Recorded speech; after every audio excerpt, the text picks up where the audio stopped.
te rendre grâce encore et bénis ton nom pour ce jour. Éternel Dieu Tout-Puissant, merci parce que tu avais mis ce jour à part, parce qu'il n'est pas comme les autres. Ta parole nous dit qu'il y a une grande joie dans le ciel lorsqu'un pécheur se repent, Seigneur Père, et vient à toi. Éternel Dieu Tout-Puissant, merci infiniment de ce que tu as conduit Sandrine, Seigneur Père, depuis le jour de sa naissance jusqu'à ce jour. Éternel Dieu Tout-Puissant, merci pour tout ce que tu vas encore faire pour sa vie et dans sa vie, tout le reste de son itinéraire sur cette terre. Éternel Dieu Tout-Puissant, que ce qui va commencer aujourd'hui dans sa vie, Seigneur Père, puisse être un travail profond dans son cœur, Seigneur Père, et que vraiment une semence, Seigneur Dieu Tout-Puissant, qui vient de toi, puisse germer dans son cœur, Seigneur Père, et produire, Seigneur Dieu Tout-Puissant, du fruit, du bon fruit qui demeure jusque dans la vie éternelle. Seigneur Père, conduis toutes choses conformément à ta volonté pour ce jour. Nous te bénissons pour chacun d'entre nous ici présents. Merci Seigneur Père parce que tu nous as renouvelé à tous encore le souffle de vie. Merci parce que tu as rendu possible ce moment, Seigneur Père, sur le plan de la logistique. Père, nous te confions toutes choses, que tu sois glorifié encore et que de nombreux disciples, Seigneur Père, puissent encore venir et prendre place dans l'arche, Seigneur Père éternel, car nous savons que bientôt la porte de l'arche sera fermée. Seigneur Dieu Tout-Puissant, béni soit ton saint nom, encore gloire et louange te soient rendues au nom de Jésus-Christ. Amen. Seigneur Dieu Tout-Puissant, Père, tu nous as aimés depuis la fondation du monde. Père, nous te rendons grâce de ce que dans ton amour immense, Père, tu ne regardes pas à notre bonne manière de marcher, mais tu es un Dieu patient, Amen. un Dieu miséricordieux, un Alléluia. Dieu qui nous fait toujours, Seigneur, la grâce de pouvoir nous approcher de lui. Amen. Père, dans ta patience, tu as permis que ma soeur Sandrine, oh Dieu, puisse, malgré ses voies tortueuses, Seigneur, retrouver la lumière qui vient de toi. Amen. Père éternel, c'est pour cela que nous te bénissons aujourd'hui. Alléluia. Nous sommes dans la joie et nous nous joignons, Seigneur, à tous ceux qui se réjouissent dans le ciel aujourd'hui, Père, pour te dire merci. Amen. Pour cette âme que tu es encore venu sauver sur la terre. Alléluia. Oh Seigneur Dieu, que l'œuvre que tu as commencée aujourd'hui ou depuis bien longtemps, Seigneur, aille jusqu'à l'aboutissement complet qui est le salut de son âme. Amen. Père éternel, ne permet pas que le témoignage qui viendra aujourd'hui de notre sœur, oh Dieu, que ce témoignage puisse encore disparaître et retourner, Seigneur, dans le monde. Amen. Mais permets, oh Dieu, que ses oreilles soient désormais attentives à ta voix, Alléluia. qu'elle suive le chemin qui est le tien, Amen. et que partout où elle va se trouver, Seigneur Dieu, qu'elle sache qu'elle est devenue une nouvelle création. Alléluia. Merci Père éternel pour ton amour, pour sa fille, pour tous ceux qui l'ont connue, ô Père, parce que désormais, elle pourra donner le témoignage de ce que tu as accompli dans sa vie. Père, donne-lui d'aimer ta parole, donne-lui d'être toujours attaché à toi, Amen. que dans sa vie, Seigneur Dieu, qu'elle te donne toujours les prémices, Seigneur, de ce que toi tu vas lui accorder. Ô Père éternel, que son temps te soit consacré et que désormais, Seigneur, elle ne parle plus en elle-même, mais qu'elle parle en ton nom. Ô Père éternel, nous te prions pour toute sa famille. Amen. Père, que l'œuvre que tu vas accomplir aujourd'hui dans la vie de notre sœur Sandrine Amen. soit un véritable témoignage Gloire pour à toi, Seigneur. toute sa famille, Dieu. Alléluia. Père éternel, permet qu'elle puisse vraiment montrer qu'elle a déjà changé dans sa manière de marcher, de parler, d'aimer, de consoler. Père, que tout soit nouveau autour d'elle. Amen. Merci Seigneur, parce que les âmes vont encore être converties au travers de la vie de notre sœur Sandrine. Merci Père pour tout ce que tu vas accomplir aujourd'hui au nom puissant de Jésus. Amen. Amen. Seigneur, merci encore pour cette journée éternelle que tu as déjà prévue. Nous bénissons ton nom encore, Seigneur, pour ta grandeur, pour ta miséricorde. Merci, Seigneur, pour ta bonté, pour ton amour envers tous. Nous remettons encore à ce moment que demain, éternel Dieu. Et nous te prions, Seigneur, véritablement de continuer à œuvrer dans la vie de Sandrine, éternel. Nous te prions, éternel Dieu, afin que tout ce qui sera un obstacle, Seigneur, Dieu, soit complètement éloigné au nom de Jésus. Amen. Que ce soit un témoignage pour son entourage. Amen. Au nom de Jésus. Amen. Amen. Éternellement, je m'adore. Seigneur, je te puissant Père. Nous voici devant toi, Seigneur. C'est toi qui as voulu que ce jour se fasse. Amen. Parce que hier, quand j'ai discuté avec le frère Alain, je ne sais pas, il y a de la confusion dans la lecture de mon message. Dans ce jour, Seigneur, n'était même pas, mais c'est pas notre jour qui était dans ma tête, Seigneur. Mais c'est toi qui fais toutes choses, Père. Amen. Oh Seigneur, depuis tant de temps que je te cherche, Seigneur, j'ai cru que j'étais avec toi, Seigneur, mais vraiment je ne l'étais pas. Si c'est ce jour que tu as choisi, Seigneur, mon Dieu, pour appartenir, Seigneur, pour être ta fille, mon Dieu, mon roi, que ta sainte volonté s'accomplisse, Seigneur. Oh mon Dieu, mon roi, revêt-toi à moi, Seigneur. Amen. Revêt-toi à moi, Père, parce que je ne veux pas être ta fille, Seigneur, je ne t'entends pas. Seigneur, je ne vois rien, Père. Oh mon Dieu, accomplis ta volonté dans ma vie, Seigneur. Alléluia. Fais de moi ce que tu as toujours voulu que je sois, Seigneur, Amen. parce que c'est toi mon Créateur, Seigneur. Alléluia. Accomplis tes desseins dans ma vie, Seigneur, Gloire à grâce toi. à ta parole dans mon cœur, Amen. et que je puisse marcher, Seigneur, selon tes commandements et tes Alléluia. préceptes, Seigneur. Amen. Oh mon Dieu, mon roi, conduis-moi, Seigneur. Mm. Dirige-moi, Père, car de moi-même je ne puis rien, Seigneur. Mais c'est toi qui peux tout, Père éternel. Oh Seigneur, viens au secours, Seigneur, de tes enfants. Viens au Alléluia. secours de ma famille, Seigneur. Amen. Nous avons tous besoin de toi, Seigneur. Viens agir dans nos vies, Père. Au nom de Jésus-Christ, nous avons prié. Amen. Amen.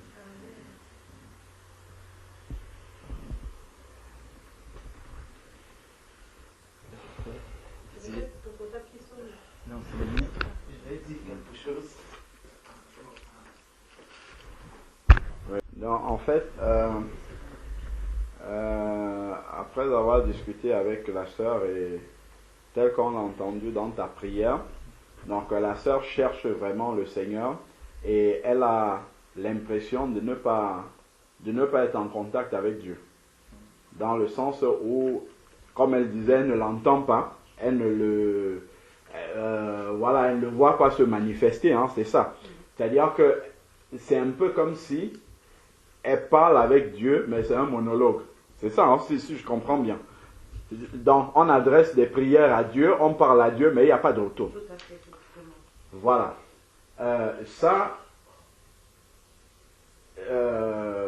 Comme quand on en parlait tout à l'heure, je le disais déjà, quand Dieu parle, c'est un peu comme lorsqu'une radio parle, sauf que bon, la radio ils disent des bêtises, mais Dieu dit des choses sensées. Donc, là où nous sommes ici, là, il y a certainement beaucoup de chaînes de radio qui sont en train d'émettre, mais on n'entend pas qu'est-ce qu'ils disent. On ne suit pas. Par contre, pour entendre ce qu'ils sont en train de dire, il faut prendre un transistor avec une antenne, donc voilà, et on met sur la bonne fréquence, et puis là on va commencer à capter les ondes en fait, et puis on va commencer à entendre tout ce qui est émis là où nous sommes en ce moment. C'est la même chose, en fait, Dieu parle toujours. Dieu, il aime tellement les hommes qu'il parle aux hommes. Quand on voit dans le jardin d'Éden, Dieu est venu parler à Adam. Il est venu dire des choses à Adam, il leur a confié le jardin où il fallait le cultiver, c'est écrit dans Genèse, hein, Genèse 2, où il faut cultiver le jardin, il faut l'entretenir, et il a donné le commandement de ne pas manger l'arbre de la connaissance du bien et du mal, mais il a la possibilité de manger tous les arbres. Donc Dieu parle de tout temps aux êtres humains, mais maintenant il faut que l'être humain entende. Et une fois qu'il a entendu, maintenant il faut qu'il obéisse. Là c'est en deux temps. Donc maintenant, pour entendre Dieu parler, retournons dans Genèse. On va commencer dès le début. Genèse.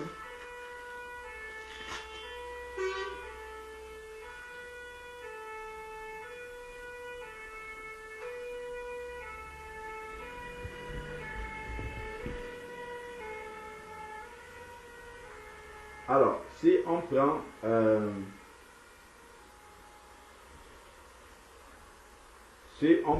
Genèse chapitre 2,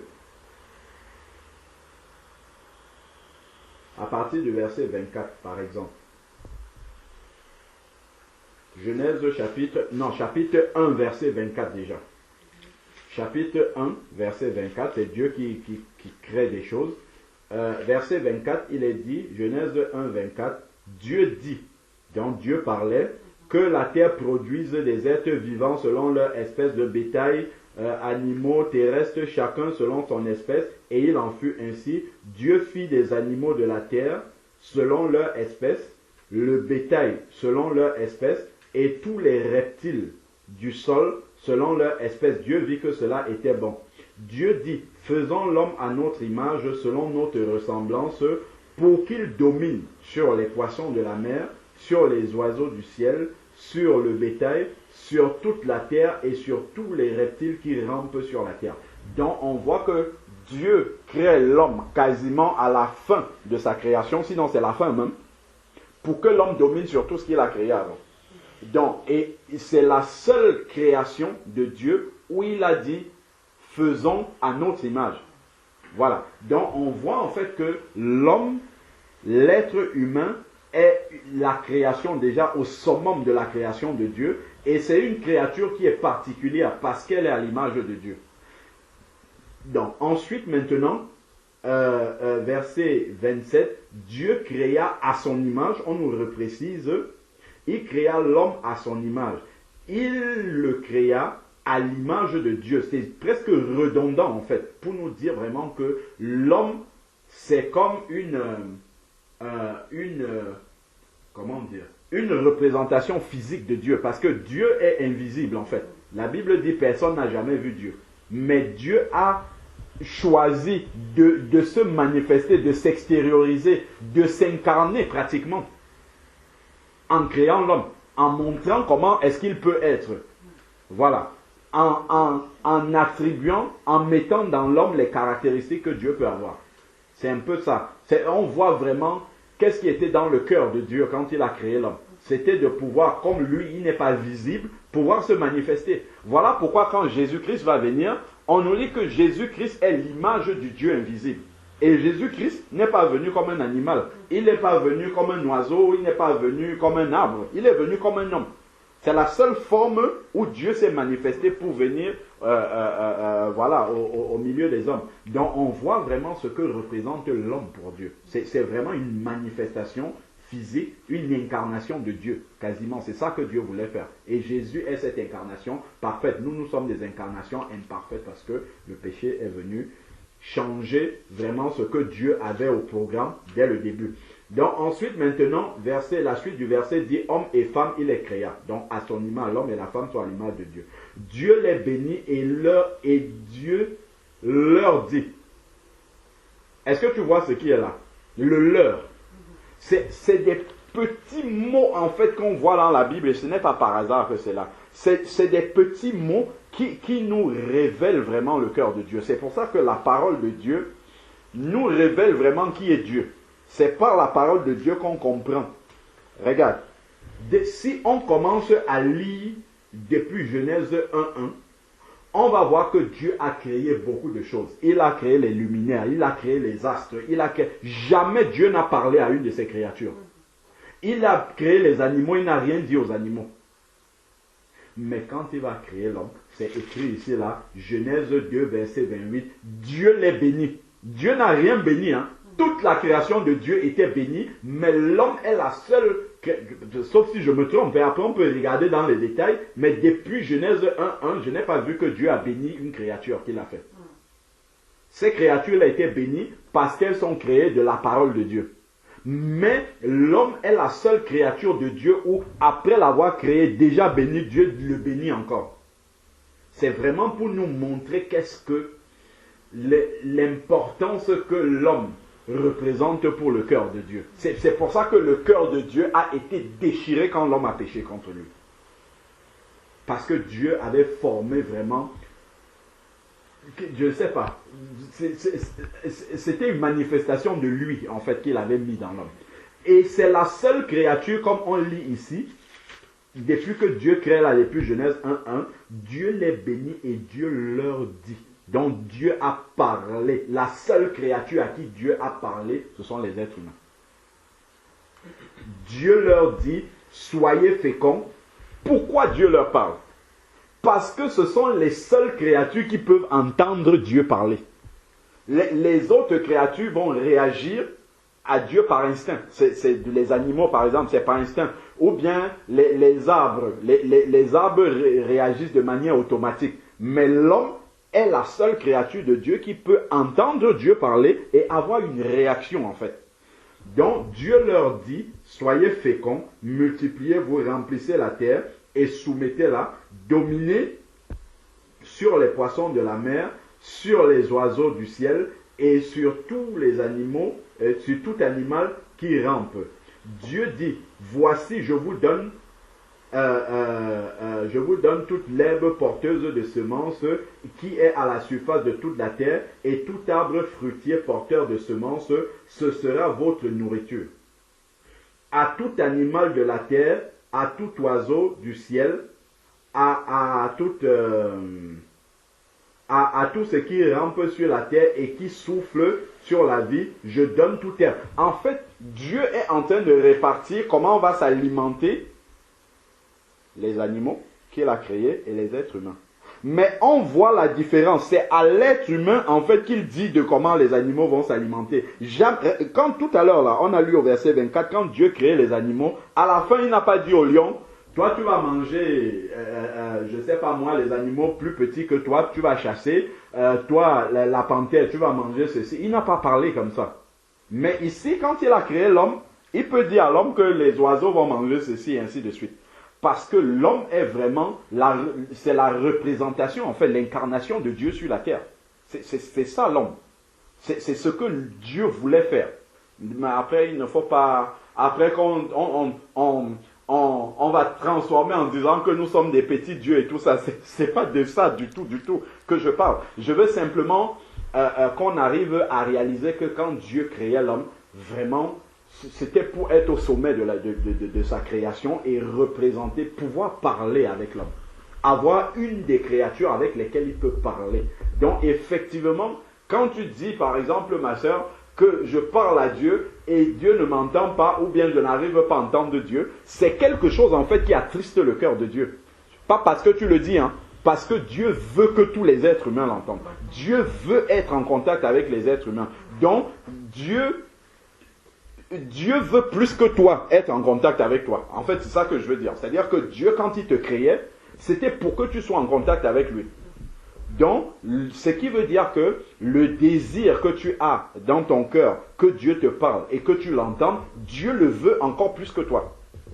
Et ça monte, ça nous amène déjà à comprendre que ce que tu demandes est dans la volonté de Dieu. Donc, ce n'est que quelque chose que Dieu peut te donner. C'est ce que Dieu veut donner à tous les êtres humains en fait ici. Quand Dieu crée un être humain et que cet être humain-là n'a jamais communiqué avec Dieu, reste dans la mort spirituelle jusqu'à ce qu'il aille en enfer, c'est comme un échec en fait. Voilà, ça ne réjouit pas le cœur de Dieu.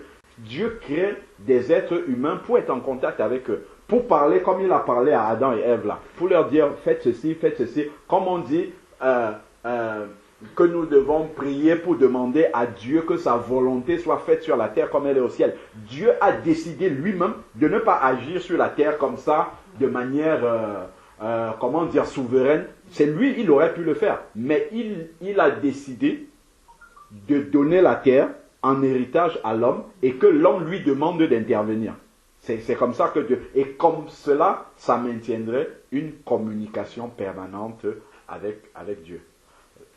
Dans l'être humain avec Dieu. Donc ça, c'est déjà simplement pour nous amener à comprendre que ce que tu vas demander à Dieu, ce que tu es en train de demander à Dieu, c'est dans sa volonté.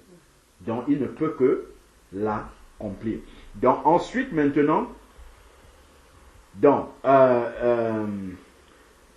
si on lit la suite, donc c'est comme ça que va ça faire le verset 31 déjà. Il est dit, Dieu vit alors que tout ce qu'il avait fait Et Dieu vit alors tout ce qu'il avait fait, et voici, c'était très bon. Une fois, je faisais remarquer au bien-aimé que, quand tu regardes par exemple la fin du verset 21, Dieu, chaque fois qu'il crée quelque chose, verset 18 par exemple, verset 18, verset 17-18, il est dit, Dieu les plaça dans l'étendue céleste pour éclairer la terre. Donc on parle des luminaires. Verset 19, pour dominer sur le jour et la nuit, dans le soleil, la lune. Sur la nuit, pour séparer la lumière d'avec les ténèbres. Dieu vit que cela était bon. Si on prend le verset 21, on va dire Dieu créa selon leur espèce les grands monstres marins et tous les êtres vivants qui nagent et dont les eaux se mirent à grouiller. Il créa aussi tous les oiseaux ailés selon leur espèce. Qu'est-ce qu'il y a encore écrit? Et Dieu vit que cela était bon. Mais par contre, le verset 31, une fois que l'homme est créé, l'homme et la femme, une fois qu'ils sont créés, regardez maintenant ce que Dieu dit de sa création. Dieu vit alors. Donc, le alors là est la conséquence des versets qui viennent avant là. Et ces versets-là parlent de l'homme et la femme que Dieu a créé. Dieu vit alors que tout ce qu'il avait fait, et voici, c'était très bon. Maintenant, il y a le trait. Parce que, au milieu de toute la création là, il y a une des créatures qui ressemble à Dieu. Et il y a une des créatures qui a l'image de Dieu. Dieu a pu se représenter au milieu de toute sa création là, au travers de l'homme. Donc, voilà, après on va voir Genèse 2, 17, 15, 17, où Dieu va parler à l'homme. Il va dire, tu peux manger de tous les arbres, et ainsi de suite. Donc, on voit vraiment que depuis le début, Dieu veut parler à l'homme. Toujours, il veut garder ce contact-là avec l'être humain. Donc, attends. Et il y a un verset, justement, toujours dans Genèse, pour comprendre ça.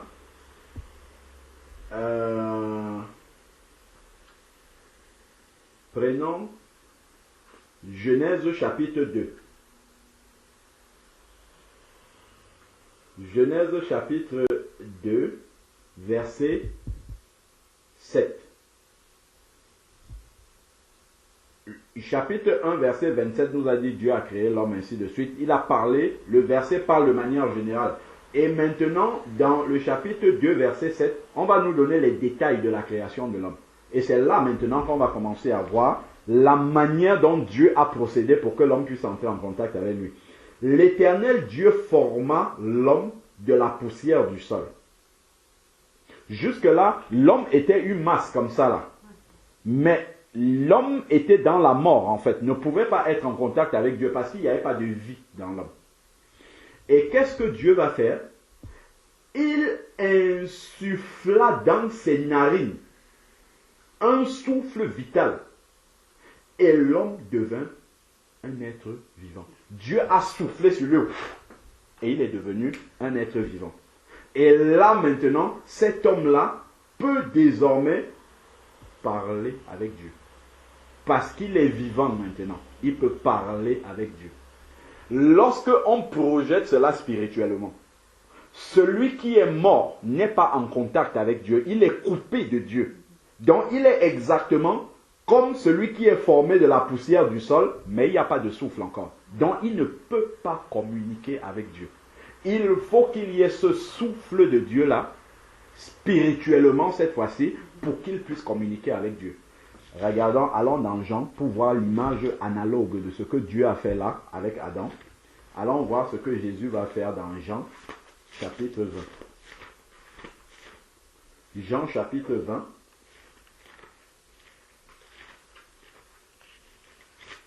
Jean chapitre 20, verset 19. Jean chapitre 20, verset 19, jusqu'au verset 22. Jean chapitre 19, Jean chapitre 20, verset 19 à 22, il est dit, le soir de ce jour qui était le premier de la semaine, les portes du lieu où se trouvaient les disciples étaient fermés par la crainte qu'ils avaient des Juifs.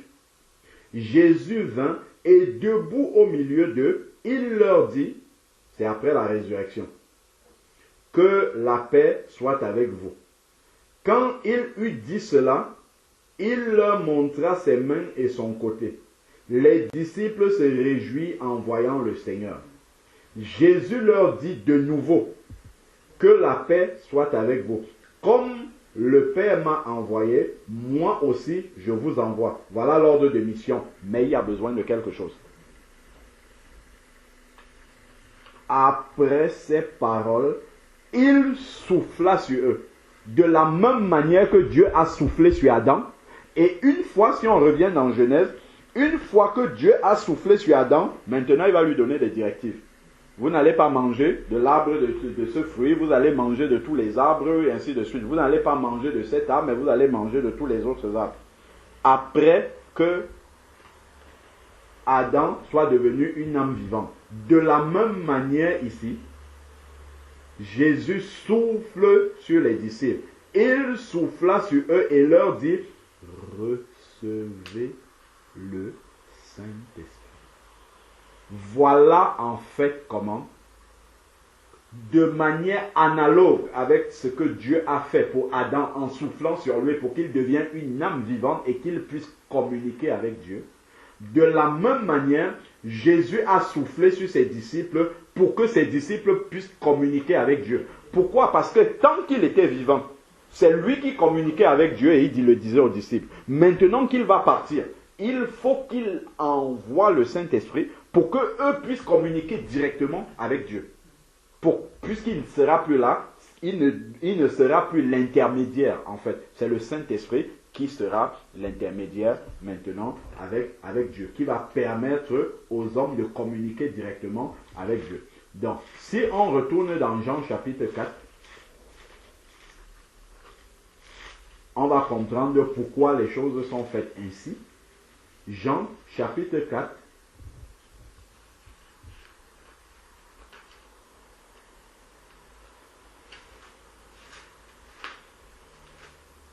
Jean chapitre 4, verset 23. Jean chapitre 4, verset 23 à 24. Il est dit, mais l'heure vient, et c'est maintenant, où les vrais adorateurs adoreront le Père en esprit et en vérité.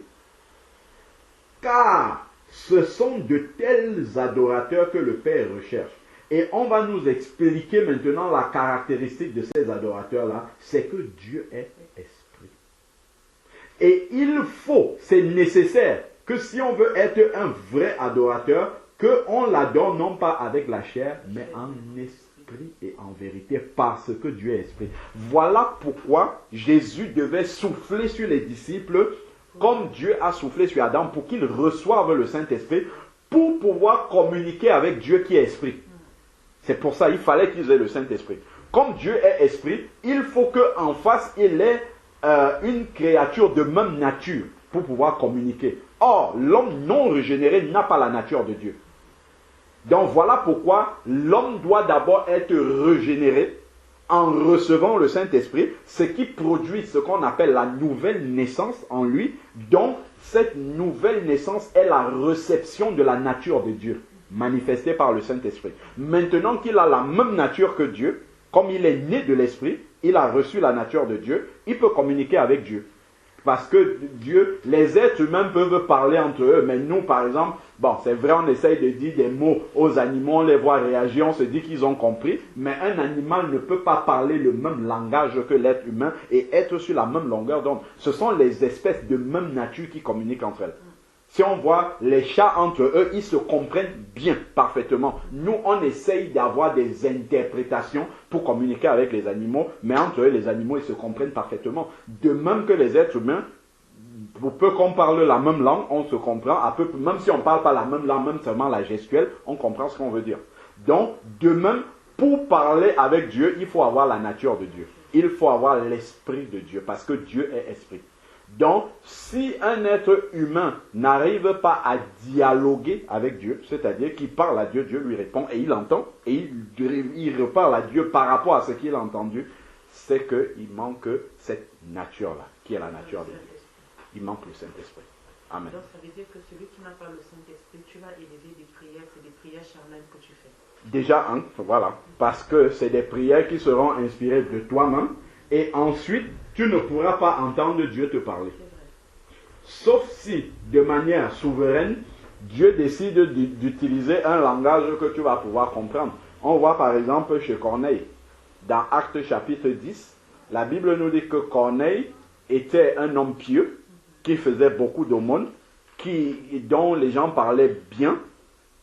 Il aimait Dieu, il craignait Dieu, la Bible dit même, mais il n'était pas né de nouveau, il n'avait pas le Saint-Esprit. Un jour, Dieu a vu vraiment, il a eu pitié.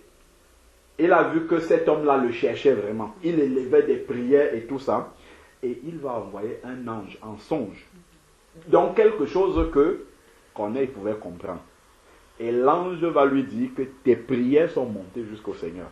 Parce que lui-même ne savait pas si ses prières étaient montées. Je ne sais pas si tu vois. Ses prières sont montées parce que Dieu entend toutes les créatures. Mais toi, tu ne sais pas s'il t'a entendu. Parce que tu ne sais pas s'il a compris ce que tu as dit.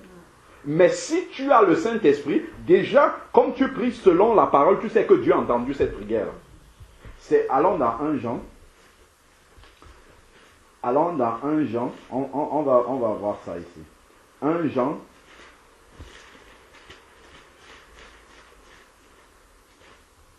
1 Jean chapitre 5.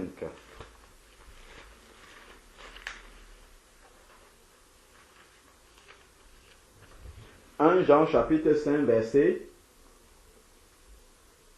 13, 14, 15.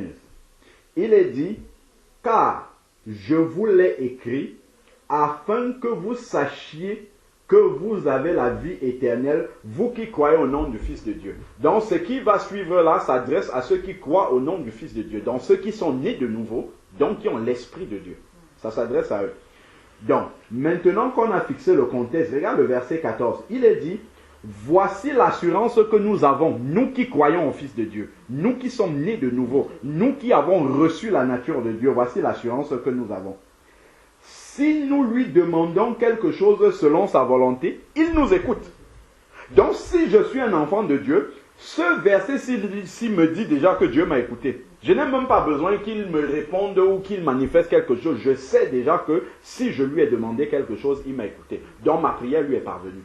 Maintenant, il faut que j'aiguise mon entendement pour recevoir le retour de ce qu'il va me dire. Et Dieu peut répondre soit par sa parole, soit par quelqu'un qui va parler. On va comprendre que, mais tiens, c'est Dieu qui est en train de me parler. Soit par une circonstance qu'on va vivre, soit par un songe, soit Dieu peut répondre de multiples façons. Donc, on a l'assurance que si on lui demande quelque chose, il nous écoute. Et le verset 15 nous dit, si nous savons qu'il nous écoute, quoi que ce soit que nous lui demandions, nous savons que nous possédons ce que nous lui avons demandé. Puisqu'on a cette assurance-là qu'il a entendue. Et comme ce que nous lui avons demandé est censé être quelque chose qui est selon sa volonté, parce que c'est selon son esprit qu'on lui a demandé cette chose-là, forcément, nous savons que nous possédons la chose. Donc, voilà comment on comprend que pour communiquer avec Dieu, il faudrait impérativement le Saint-Esprit. Et quand, dans Acte 10, on voit Corneille avec de très bonnes dispositions de cœur, mais il ne pouvait pas dialoguer avec Dieu. C'était un monologue. Il faisait monter les prières. Il ne savait même pas si c'était entendu. Dieu a dit, là maintenant, il faut qu'il commence à m'entendre. Dieu a commencé par envoyer un ange. L'ange lui a parlé. Et l'ange ne lui a pas dit n'importe quoi. Il ne lui a pas dit, bon, écoute, Dieu a entendu ta prière, c'est bon, ça s'arrête là. Non. L'ange lui a expliqué la démarche qu'il devait avoir pour recevoir le Saint-Esprit et être en contact direct avec Dieu. Donc, l'ange va lui demander, envoie des personnes pour aller chercher Pierre, le disciple du Seigneur. Et lui, il va t'expliquer ce que tu dois faire. Et Pierre est arrivé chez Corneille, acte 10, il va commencer à expliquer la parole de Dieu. Et qu'est-ce que Dieu va faire? Il fait descendre le Saint-Esprit sur ceux qui écoutent la parole. Parmi lesquels il y a Corneille. Pour que Corneille puisse maintenant dialoguer directement avec lui. Comprendre les retours de ses prières. Voilà pourquoi Dieu envoie le Saint-Esprit, pour que Corneille devienne véritablement un enfant de Dieu et puisse dialoguer avec le Seigneur directement. Allons dans Acte 10. On va voir en fait comment s'enchaînent les choses et comment en fait la démarche que tu as aujourd'hui de passer dans les eaux du baptême, tu vas voir en fait que c'est vraiment la démarche que Dieu explique dans sa parole au travers de Corneille. C'est vraiment cette démarche-là que Dieu nous explique dans sa parole. Acte chapitre 10. Acte chapitre 10.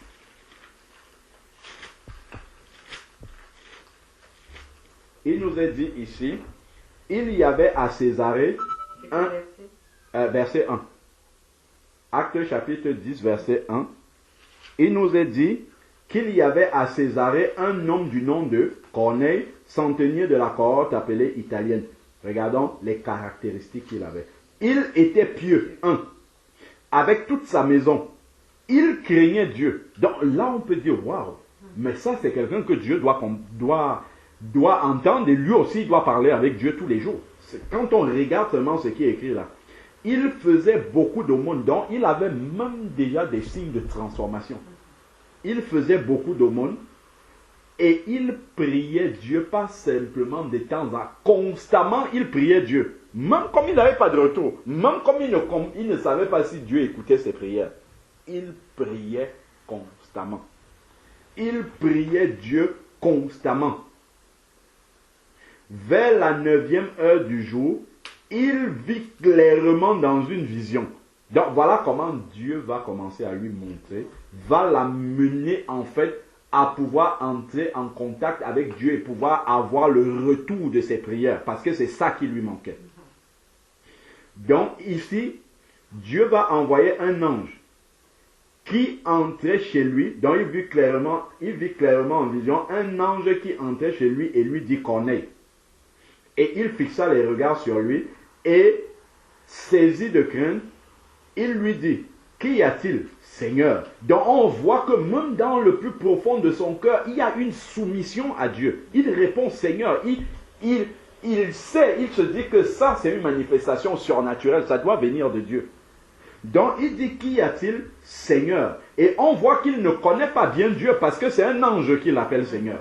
Donc s'il avait déjà la révélation du Saint-Esprit, il n'appellerait pas un ange Seigneur. Donc ici, il dit, qu'y a-t-il, Seigneur? Certainement que depuis longtemps, Corneille cherche Dieu et attend une manifestation de Dieu. Il a soif de savoir, est-ce que ce Dieu l'entend même ce que je dis? Parce que on ne peut pas prier constamment, on ne voit rien, on n'entend rien et on reste comme... Il y a une soif dans le cœur. Et Dieu va répondre à cette soif-là. Donc ici, et l'ange lui dit, tes prières et tes aumônes sont montées en guise de souvenir devant Dieu.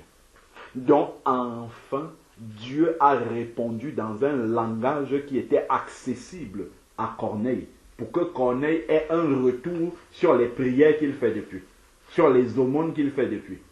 Donc l'ange lui dit, Dieu a entendu, c'est bon. Mais l'ange ne va pas le laisser là.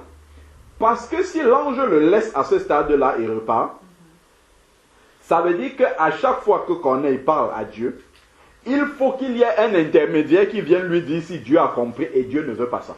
Dieu veut être en contact direct avec l'être humain. Dieu veut cette relation intime avec l'être humain. Si nous gardons un doigt ici, gardons un doigt là dans Acte 10, allons dans Matthieu 25. On va voir quelque chose là. Matthieu 25, après on va prendre Matthieu 7. Il y a des mots en fait que Dieu utilise dans la parole qui renvoient à ce que nous sommes en train de voir là. Matthieu chapitre 25. Matthieu chapitre 25, à partir du premier verset là, on nous parle de la parabole des vierges. Il y a les vierges sages, il y a les vierges folles. Bon, je nous économise la lecture, je veux juste m'arrêter sur un mot. Dans ce chapitre, c'est normalement la parabole des vierges, c'est Matthieu 25 du verset 1 au verset 13, mais je ne vais pas lire tout, je vais juste m'arrêter sur un mot qui m'intéresse. Donc, voilà au milieu à partir du verset 6, donc il y a les vierges sages et folles, ainsi de suite. À partir du verset 6, il est dit, au milieu de la nuit, il y eut un cri. Voici l'époux, sortez à sa rencontre. Alors toutes ces vierges se levèrent et préparèrent leurs lampes. Les folles dirent aux sages, donnez-nous de votre huile, car nos lampes s'éteignent. Les sages répondirent, non, il n'y en aurait pas assez pour nous et pour vous. Allez plutôt chez ceux qui en vendent et achetez-en pour vous. Pendant qu'elles allaient en acheter, l'époux arriva. Celles qui étaient prêtes entrèrent avec lui au festin des noces, et la porte fut fermée. Verset 11. Plus tard, les autres vierges arrivèrent et dirent, Seigneur, Seigneur, ouvre-nous. C'est la réponse du Seigneur qui m'intéresse. La réponse du Seigneur, si nous intéresse, regardons ce que le Seigneur leur dit. Il ne leur dit pas, vous êtes des vierges folles, ainsi de suite.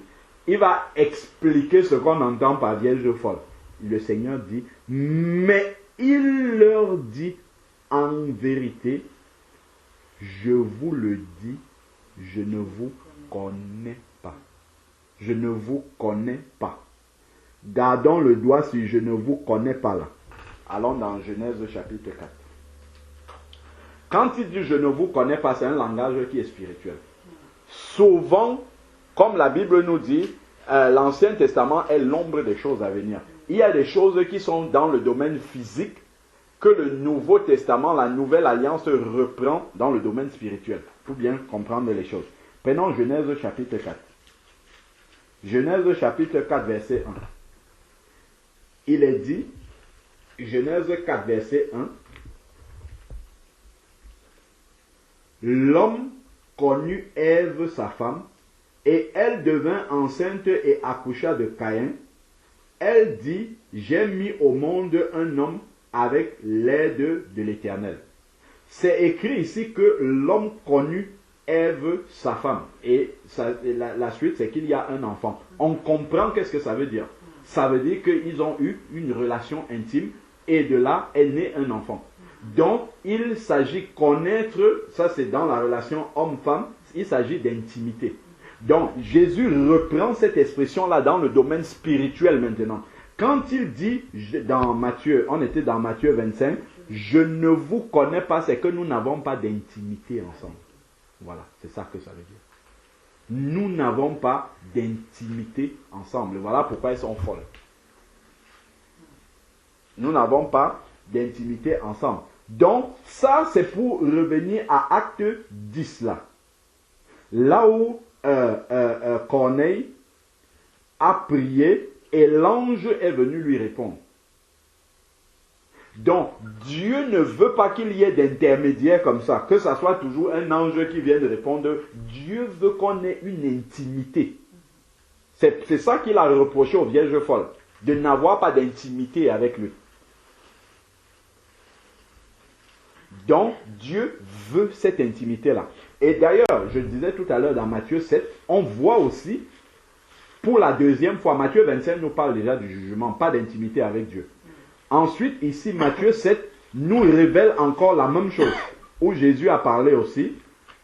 On voit bien les sages qui ont dit Seigneur, Seigneur. Et on voit qu'est-ce que le Seigneur leur a répondu. Dans Matthieu 7, on a la même chose aussi. Matthieu 7, verset 21.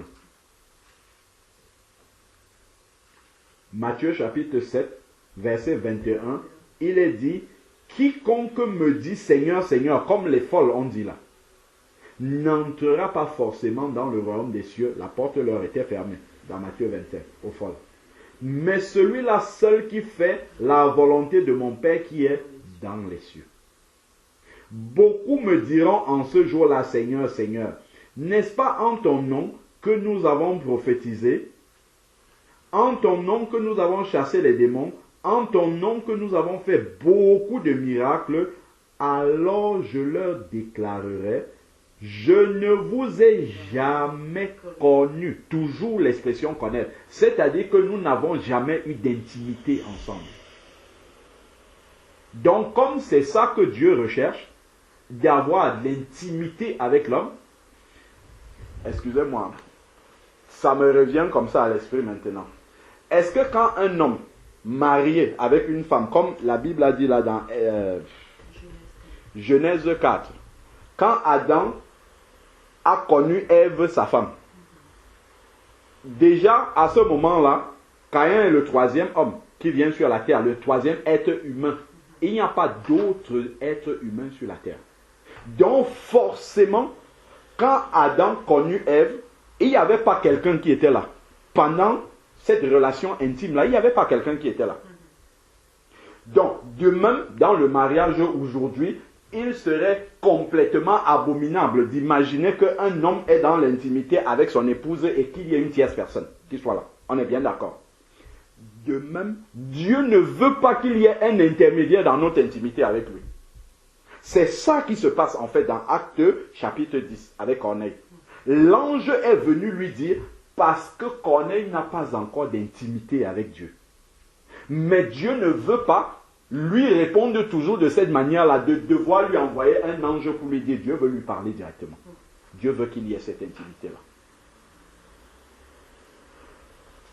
Donc, sans intermédiaire, que Dieu voit. Voilà pourquoi, regardons encore le doigt, que Dieu soit béni. Jean chapitre 14. Jean chapitre 14. Jean chapitre 14 nous explique dans le détail la manière dont cette intimité-là se fait. Jean chapitre 14. Jean chapitre 14 nous dit ici là, à partir du verset 15. Si vous m'aimez et que vous gardez mes commandements, moi je prierai le Père et il vous donnera un consolateur qui sera éternellement avec vous. Donc le Seigneur annonce déjà un consolateur qui sera éternellement avec nous. Même dans le ciel, là-bas, on aura toujours le Saint-Esprit. Le consolateur. Il sera éternellement avec nous. Après, il va entrer dans les détails maintenant. Il dit l'esprit de vérité que le monde ne peut recevoir. Donc, ceux qui ne sont pas en Christ, ceux qui ne sont pas en Jésus, ceux qui n'ont pas reçu la nature de Dieu, ils ne peuvent pas avoir cela. Ils auront toujours le monde en eux. Continuons maintenant. Parce qu'ils ne le voient pas et ne le connaît pas. Il n'est pas en intimité. Le monde ne peut pas être en intimité avec le consolateur, avec le Saint-Esprit. Pourquoi? Parce que le monde est caractérisé par le péché. Regardons encore un doigt ici là. On va revenir sur tous les textes là qui sont en train de s'imbriquer les uns avec les autres. Le monde ne peut pas être en intimité. Il ne peut pas connaître le Saint-Esprit. Il ne peut pas être en intimité avec le Saint-Esprit. Pourquoi? La Bible nous dit dans 1 Jean 5, verset 19, que le monde est dominé par le malin. C'est ce qui est écrit là. 1 Jean, chapitre 5, verset 19. Il est dit, nous savons que nous sommes de Dieu. Et le monde auquel nous n'appartenons pas est celui qui... Attends, non. Verset 19, oui. Nous savons que nous sommes de Dieu et que le monde entier auquel nous n'appartenons pas est sous le pouvoir du malin. Le monde est sous le pouvoir du malin. Or, dans verset chapitre 3 là-bas, toujours 1 Jean, chapitre 3 maintenant, il est écrit au verset 8, le monde est sous la domination du malin.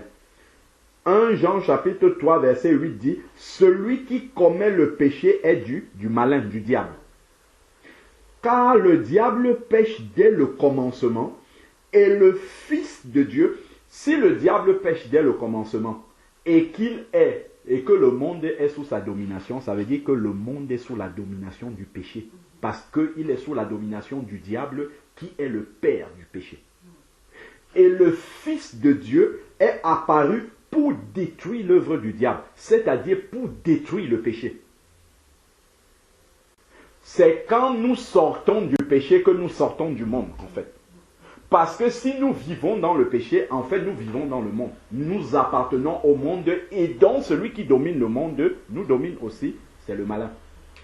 Donc, voilà comment le monde est sous la domination du malin, donc du péché. Le monde étant sous la domination du péché, ne peut pas connaître le Saint-Esprit. Parce que le Saint-Esprit, c'est exactement le contraire du péché. Il est là pour convaincre, Jean 16, verset 8, il a été donné pour convaincre le monde de péché. Pour dire au monde qu'il faut que tu ôtes ce péché-là. C'est pour ça que le monde ne peut pas être en intimité avec le Saint-Esprit.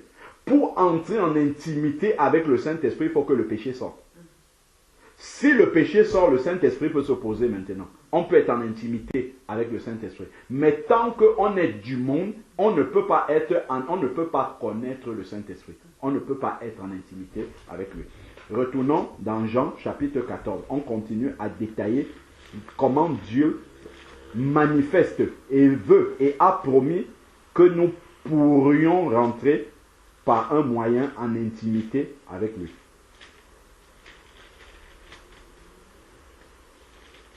Il est dit, nous continuons dans Jean chapitre 14, donc on a dit parce que, à verset 17, Jean 14 verset 17 dit, l'esprit de vérité que le monde ne peut recevoir. Parce que si quelqu'un reçoit le Saint-Esprit, il n'est plus du monde, c'est terminé. Il sort du monde en fait.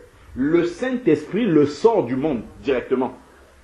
Donc voilà pourquoi, tant que quelqu'un reste du monde, il ne peut pas avoir l'Esprit de Dieu et il ne peut pas le connaître. Il ne peut pas être en intimité avec l'Esprit de Dieu.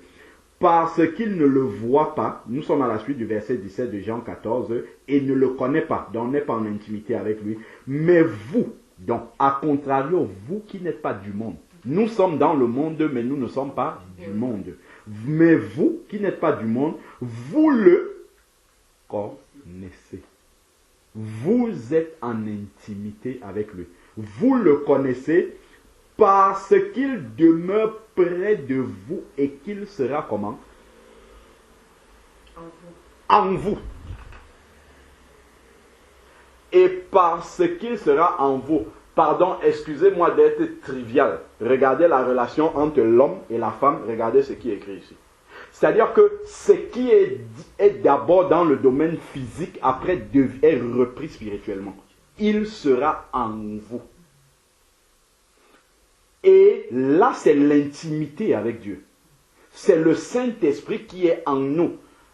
Excusez-moi, c'est encore trop trivial. L'époux, l'épouse, c'est l'Église. Et le Saint-Esprit est en nous. Dans le domaine physique, il y a l'homme et il y a la femme. Et on sait comment se passe la relation intime. Donc, en fait, Dieu n'a pas fait les choses au hasard. Quand on voit vraiment comment les choses naturelles, en fait, sont là pour nous expliquer spirituellement ce qu'il y a. Et nous permettre de comprendre exactement comment spirituellement les choses doivent se passer. Donc, pour que Dieu soit en intimité avec quelqu'un, il faut que le Saint-Esprit soit en nous, comme un homme peut être en intimité avec son épouse. Il faut que le Saint-Esprit soit en nous. Donc, si le Saint-Esprit n'est pas en nous, on ne peut pas avoir cette intimité-là avec Dieu. Et c'était ça le problème de Corneille. Il fallait encore que Dieu passe par un intermédiaire qui est un ange pour lui dire. Il peut encore arriver ponctuellement aujourd'hui que, non, je ne vais même pas dire ponctuellement, exceptionnellement, que quelqu'un a le Saint-Esprit, Dieu va quand même passer par un ange pour lui dire quelque chose. Et généralement, Dieu déjà, comme tu as l'Esprit de Dieu et que cette parole est inspirée par l'Esprit, la première réponse de Dieu, c'est ce que tu lis là déjà. Donc Dieu te l'explique. Voilà ce que je t'ai dit. Ensuite, Dieu peut te parler directement au travers d'un son, au travers de... Mais dans tous les cas, c'est toujours le Saint-Esprit qui t'explique qu'est-ce que Dieu est en train de dire là. Comment est-ce que Dieu est en train de te parler? Ainsi de suite. Parce qu'il habite en toi. Donc, continuons, poursuivons ici. Il dit ici, Jean 14, verset 17, « Parce qu'il demeure près de vous et qu'il sera en vous, je ne vous laisserai pas orphelin. Je viens vers vous. » C'est le Saint-Esprit qui viendra vers. c'est encore très trivial. Hein. Toujours, c'est le domaine de l'intimité entre l'homme et la femme dans le mariage nous explique ce qui est en train de se passer entre Dieu et son Église. Quand on voit par exemple, je ne sais pas dans Genèse combien c'est dit que Abraham est allé vers, comment on l'appelle, l'Égyptienne, la mère d'Ismaël. Et puis elle devint enceinte. Aller vers quelqu'un. C'est toujours dans le sens de l'intimité en fait. Je viens vers vous. C'est-à-dire que Jésus nous dit qu'il fera en sorte que nous ayons une intimité avec lui au travers du Saint-Esprit qui agit en nous. Donc ici, je viens vers vous. C'est le Saint-Esprit qui viendra à nous. Donc, encore un peu de temps et le monde ne me verra plus, mais vous me verrez parce que moi je vis et que vous aussi vous vivez. Comment est-ce qu'ils verront Jésus? Au travers du Saint-Esprit qui sera en eux. En ce jour-là, vous connaîtrez que moi je suis en le Père, en mon Père, vous en moi et moi en vous. Si je prends maintenant le verset 20. Alors, il y a un verset qui nous explique clairement.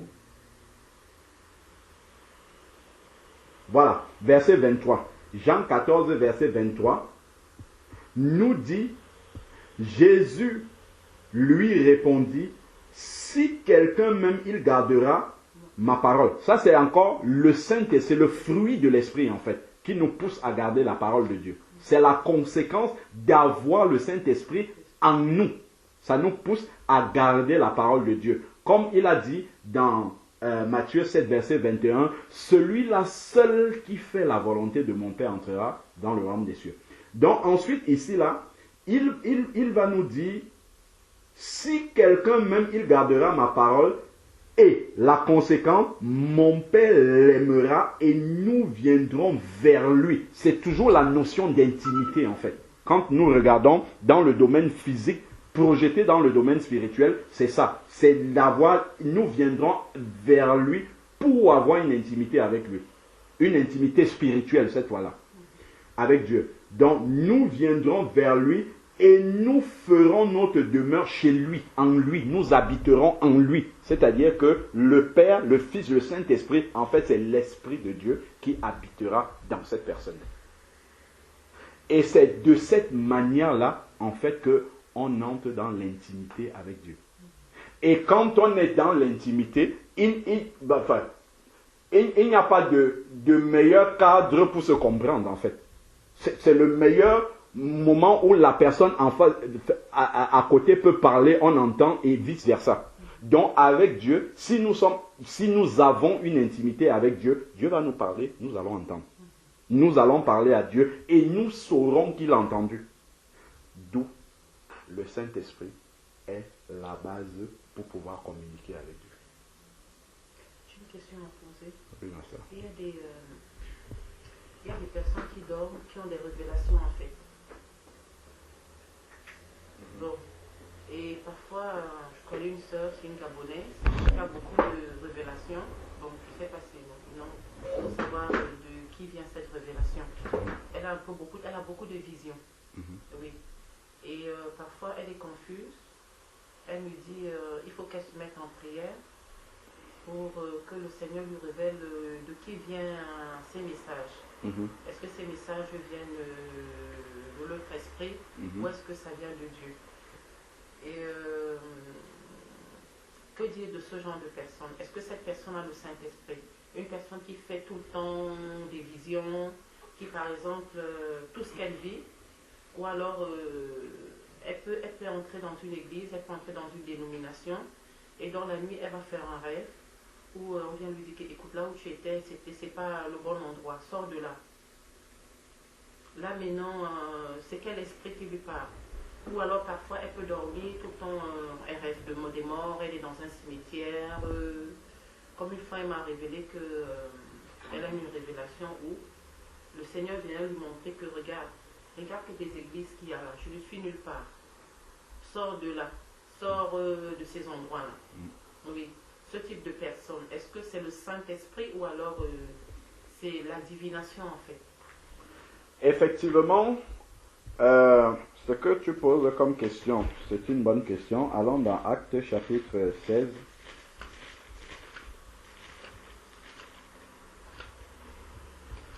Tout comme le Saint-Esprit parle, le diable peut aussi parler. Le diable peut imiter le Saint-Esprit. Nous avons par exemple dans Actes chapitre 16, c'est 16 que je disais. 16. Acte 16 nous parle justement d'une femme qui avait un esprit de python. Il est dit, comme nous allions au lieu de prière, une servante qui avait un esprit de python qui, par ses divinations, dans l'esprit de python lui permettait de deviner, procurait un grand profit à ses maîtres, vint à notre rencontre. Elle se mit à suivre Paul et nous, et criait, ces hommes sont les serviteurs du Dieu très haut. C'est vrai, ce qu'elle est en train de dire. Et vous annonce la voie du salut. C'est encore vrai, mais ça vient d'un esprit de python. Donc on doit se méfier en fait de cette... Ce qu'elle dit, c'est la vérité. Mais dès qu'une vérité vient de quelqu'un qui est le père du mensonge, le diable, on doit s'en méfier. Tu vois? Déjà, le fait qu'on nous ait dit c'est un esprit de python. Bon, Paul, qu'est-ce qu'il va faire? Lui, devant cela, il ne va pas rester et dire, waouh, elle dit que nous sommes des serviteurs de Dieu merveilleux, c'est un enfant de Dieu, c'est quelqu'un qui cherche Dieu. Elle fit cela pendant plusieurs jours. Paul excédé. Bien qu'elle disait que ça, ce sont les serviteurs du Dieu très haut, écoutez ce qu'il vous annonce. Paul, lui, l'a discerné que ça ne venait pas de Dieu. Il y avait un esprit malin derrière. Alors qu'elle disait ça pendant... Imaginons un peu, on arrive dans une ville pour faire une campagne d'évangélisation, on descend dans la rue, quelqu'un marche devant vous, il dit, écoutez ces gens, ce qu'ils vous disent c'est la vérité. Mais eux, ils ont discerné que ça, même comme elle dit la vérité là, il y a un esprit derrière. Il y a un esprit derrière. Ça ne vient pas de Dieu ce qu'elle est en train de dire. Tout comme quelqu'un d'autre peut dire ça et ça vient de Dieu. Tu vois? Donc le malin peut toujours s'arranger à emballer quelque chose qui a une apparence de vérité comme ça, mais alors que la source, la provenance vient d'un esprit malin. Donc, la personne peut même être embrouillée comme ça. Et puis, je vais nous donner ce que dit la parole de Dieu pour tester, en fait. Tester, est-ce que c'est quelqu'un qui vient de la part de Dieu? Donc, Paul excédé se retourna et dit à l'esprit. Paul a parlé à l'esprit, alors que c'est de belles paroles qui sortent là. Mais Paul a vu et discerné qu'il y avait un esprit et il a parlé à l'esprit. Je t'ordonne au nom de Jésus de sortir d'elle. Et il sortit à l'instant même.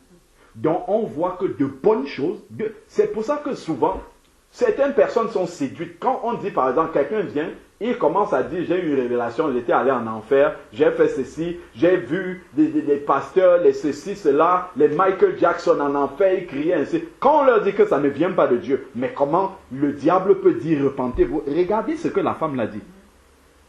Avec un esprit de python. On se dit, mais comment est-ce que, si ça venait du diable, comment le diable peut dire aux gens, je vais écouter des témoignages, des visions, des gens qui ont été en enfer, qui reviennent, il faut se repentir, ainsi de suite. On se dit, mais comment? Ça vient forcément de Dieu, puisqu'on parle de la repentance. Ce qu'elle disait, c'est des choses, ce sont effectivement des serviteurs du Dieu très haut. Ce sont effectivement la voie du salut qu'ils sont en train d'annoncer. Mais cependant, ça vient d'un esprit. Et qu'est-ce que Paul fait? Il chasse l'esprit. Il ne dit pas non. Écoutez quand même ce que ce mauvais esprit-là vous dit, mais ça vient de... Non, il chasse l'esprit d'abord. Donc, de même, 1 Jean chapitre 4 maintenant, nous explique comment il faut traiter spirituellement tout ce qui arrive là. 1 Jean chapitre 4, verset 1. C'est déjà une mise en garde que le Seigneur nous fait Bien-aimés, ne vous fiez pas à tout esprit, mais éprouvez les esprits, pour savoir s'ils sont de Dieu, car plusieurs faux prophètes, on peut dire aussi des faux esprits même, sont venus dans le monde. Reconnaissez à ceci l'Esprit de Dieu. Tout esprit qui confesse Jésus-Christ venu en chair est de Dieu. Tout esprit qui confesse Jésus-Christ venu en chair, c'est qui Jésus-Christ? Jean chapitre 1 verset 14 nous dit que la parole s'est faite chair. Jésus-Christ venu en chair, c'est la parole de Dieu manifestée en chair. Ça veut dire que si je dois éprouver un esprit, je n'ai plus Jésus-Christ manifesté en chair devant moi, mais j'ai la parole. Il faut que ce qu'il me dise cadre avec ce qui est dans la parole exactement. Et encore, quand on voit l'esprit de Python là, il fallait avoir un discernement des esprits aiguisé pour savoir, parce que ce qu'elle dit est conforme à la parole de Dieu, mais il y a un esprit. Comment maintenant on peut reconnaître, même quand la personne dit des choses qui sont conformes à la parole de Dieu, il y a encore un deuxième test. Si la chose vient de l'esprit, ça veut dire que la personne qui manifeste, c'est un fruit de l'esprit, en fait, manifester, c'est un don de l'esprit que la personne est en train de manifester. Donc, si la personne manifeste des dons de l'esprit, il doit avoir dans sa vie le fruit de l'esprit. Ça doit être quelqu'un qui craint vraiment Dieu. On ne peut pas voir quelqu'un qui vit dans l'adultère, dans le concubinage, dans tous les péchés les plus courants qu'on rencontre, avoir des super révélations. Tu vois la personne habillée de manière indécente et incerte, sort toutes les révélations. Non, le Saint-Esprit devait commencer d'abord par ranger cette personne-là. Attends, il faut que pour que ta bouche-là prononce des paroles qui descendent du Dieu très haut, que je t'arrange d'abord pour qu'on croit que ce qui sort de ta bouche-là vient de Dieu. Donc le témoignage de la personne, la vie de la personne doit montrer qu'il y a une abondance de l'esprit, qu'il y a vraiment une communion avec Dieu. Parce que l'intimité dont on parle là, qui est donnée par le Saint-Esprit, l'intimité avec Dieu, Dieu est d'abord saint. Dieu ne peut pas t'avoir dans son intimité comme ça, tous les jours, et alors qu'il te laisse, tu es malsain, si je peux dire comme ça, donc tu n'es pas saint selon la parole, et il te laisse, tu es dans l'intimité de Dieu, tu vis dans le péché, il te laisse comme ça. Non, la première caractéristique de quelqu'un qui peut, entre guillemets, parce que si quelqu'un reçoit des révélations, surtout comme ça suppose que la personne est dans l'intimité de Dieu quand même, pour que Dieu lui révèle dès qu'il est quelque part, ça ne va pas, il va voir Samson, ainsi de suite. Ça voudrait dire que la personne est à un certain degré d'intimité avec Dieu. Et là, si dans sa vie, on ne voit pas le fruit de l'esprit, on ne voit pas le témoignage de la crainte de Dieu même dans la vie de la personne, ça, ce sont des signes déjà qui révèlent autre chose. Prenons Acte 5, verset 32. Acte chapitre 5, verset 32.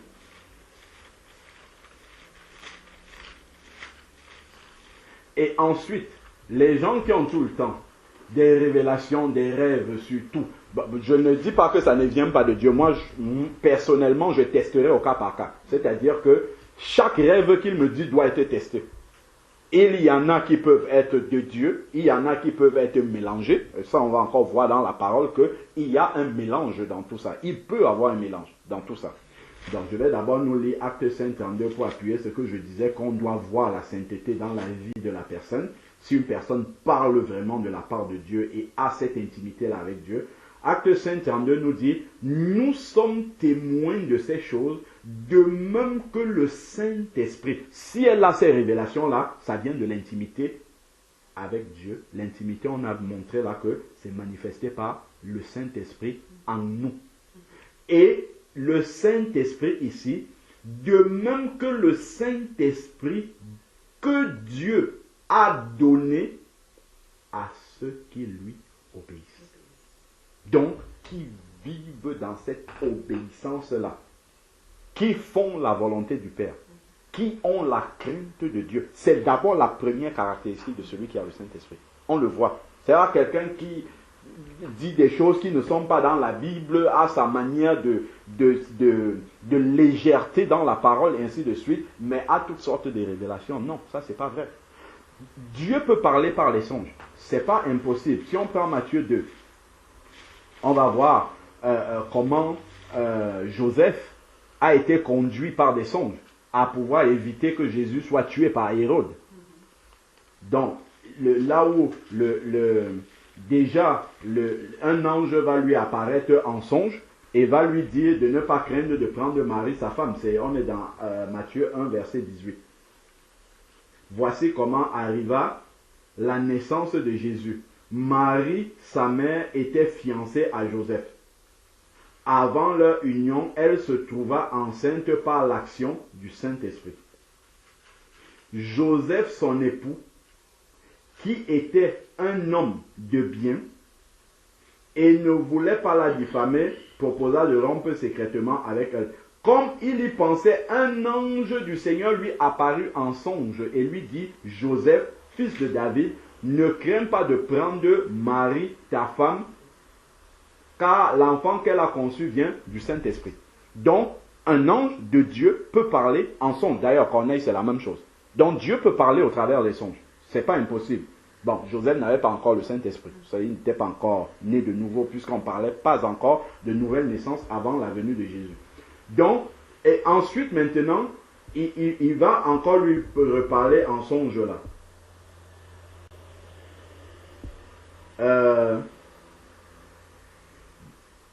Matthieu 2, verset 13.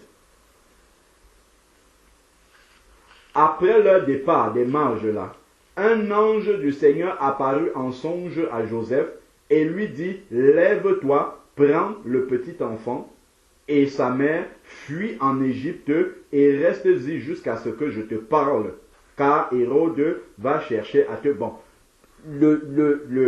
déjà, Joseph n'avait pas encore l'Esprit de Dieu, donc Dieu lui parlait constamment comme ça par les anges, dans les songes, ainsi de suite. Bon, Dieu peut parler au travers des songes. Alors, d'ailleurs, on peut encore voir dans Actes chapitre 2, l'explication de la prophétie de Joël qui s'accomplit par la Pentecôte, l'effusion du Saint-Esprit. Il y a une explication que Pierre va donner en donnant les conséquences de ce qu'il y aurait. Actes chapitre 2. Actes chapitre 2, verset 16. Donc Pierre qui est en train de parler le jour de la Pentecôte. Acte 2, verset 16, dit, mais c'est ce qui, parlant de la Pentecôte, ce qui se manifeste là à Jérusalem, mais c'est ce qui a été dit par le prophète Joël. Dans les derniers jours, dit Dieu, je répandrai comment? Mon esprit sur toute chair. Donc je viendrai pour avoir l'intimité avec toute chair et la manifestation sera que vos fils et vos filles prophétiseront. Prophétiser, c'est une manifestation de l'esprit, c'est un don de l'esprit.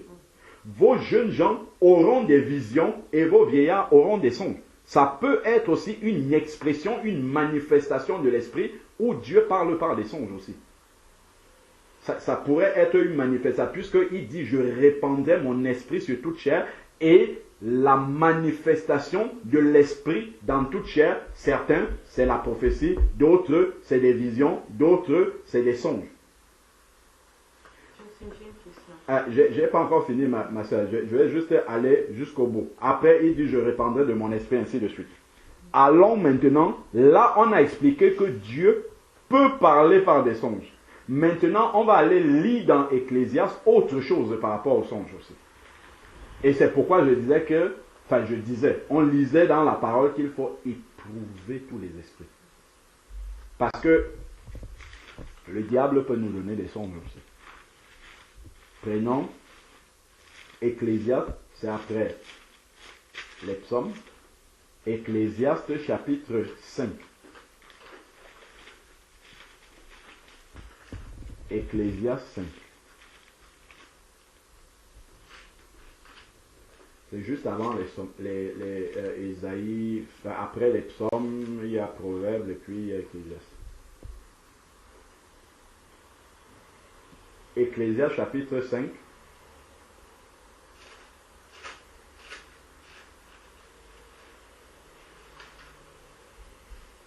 Versets 1 à 2. Il est dit,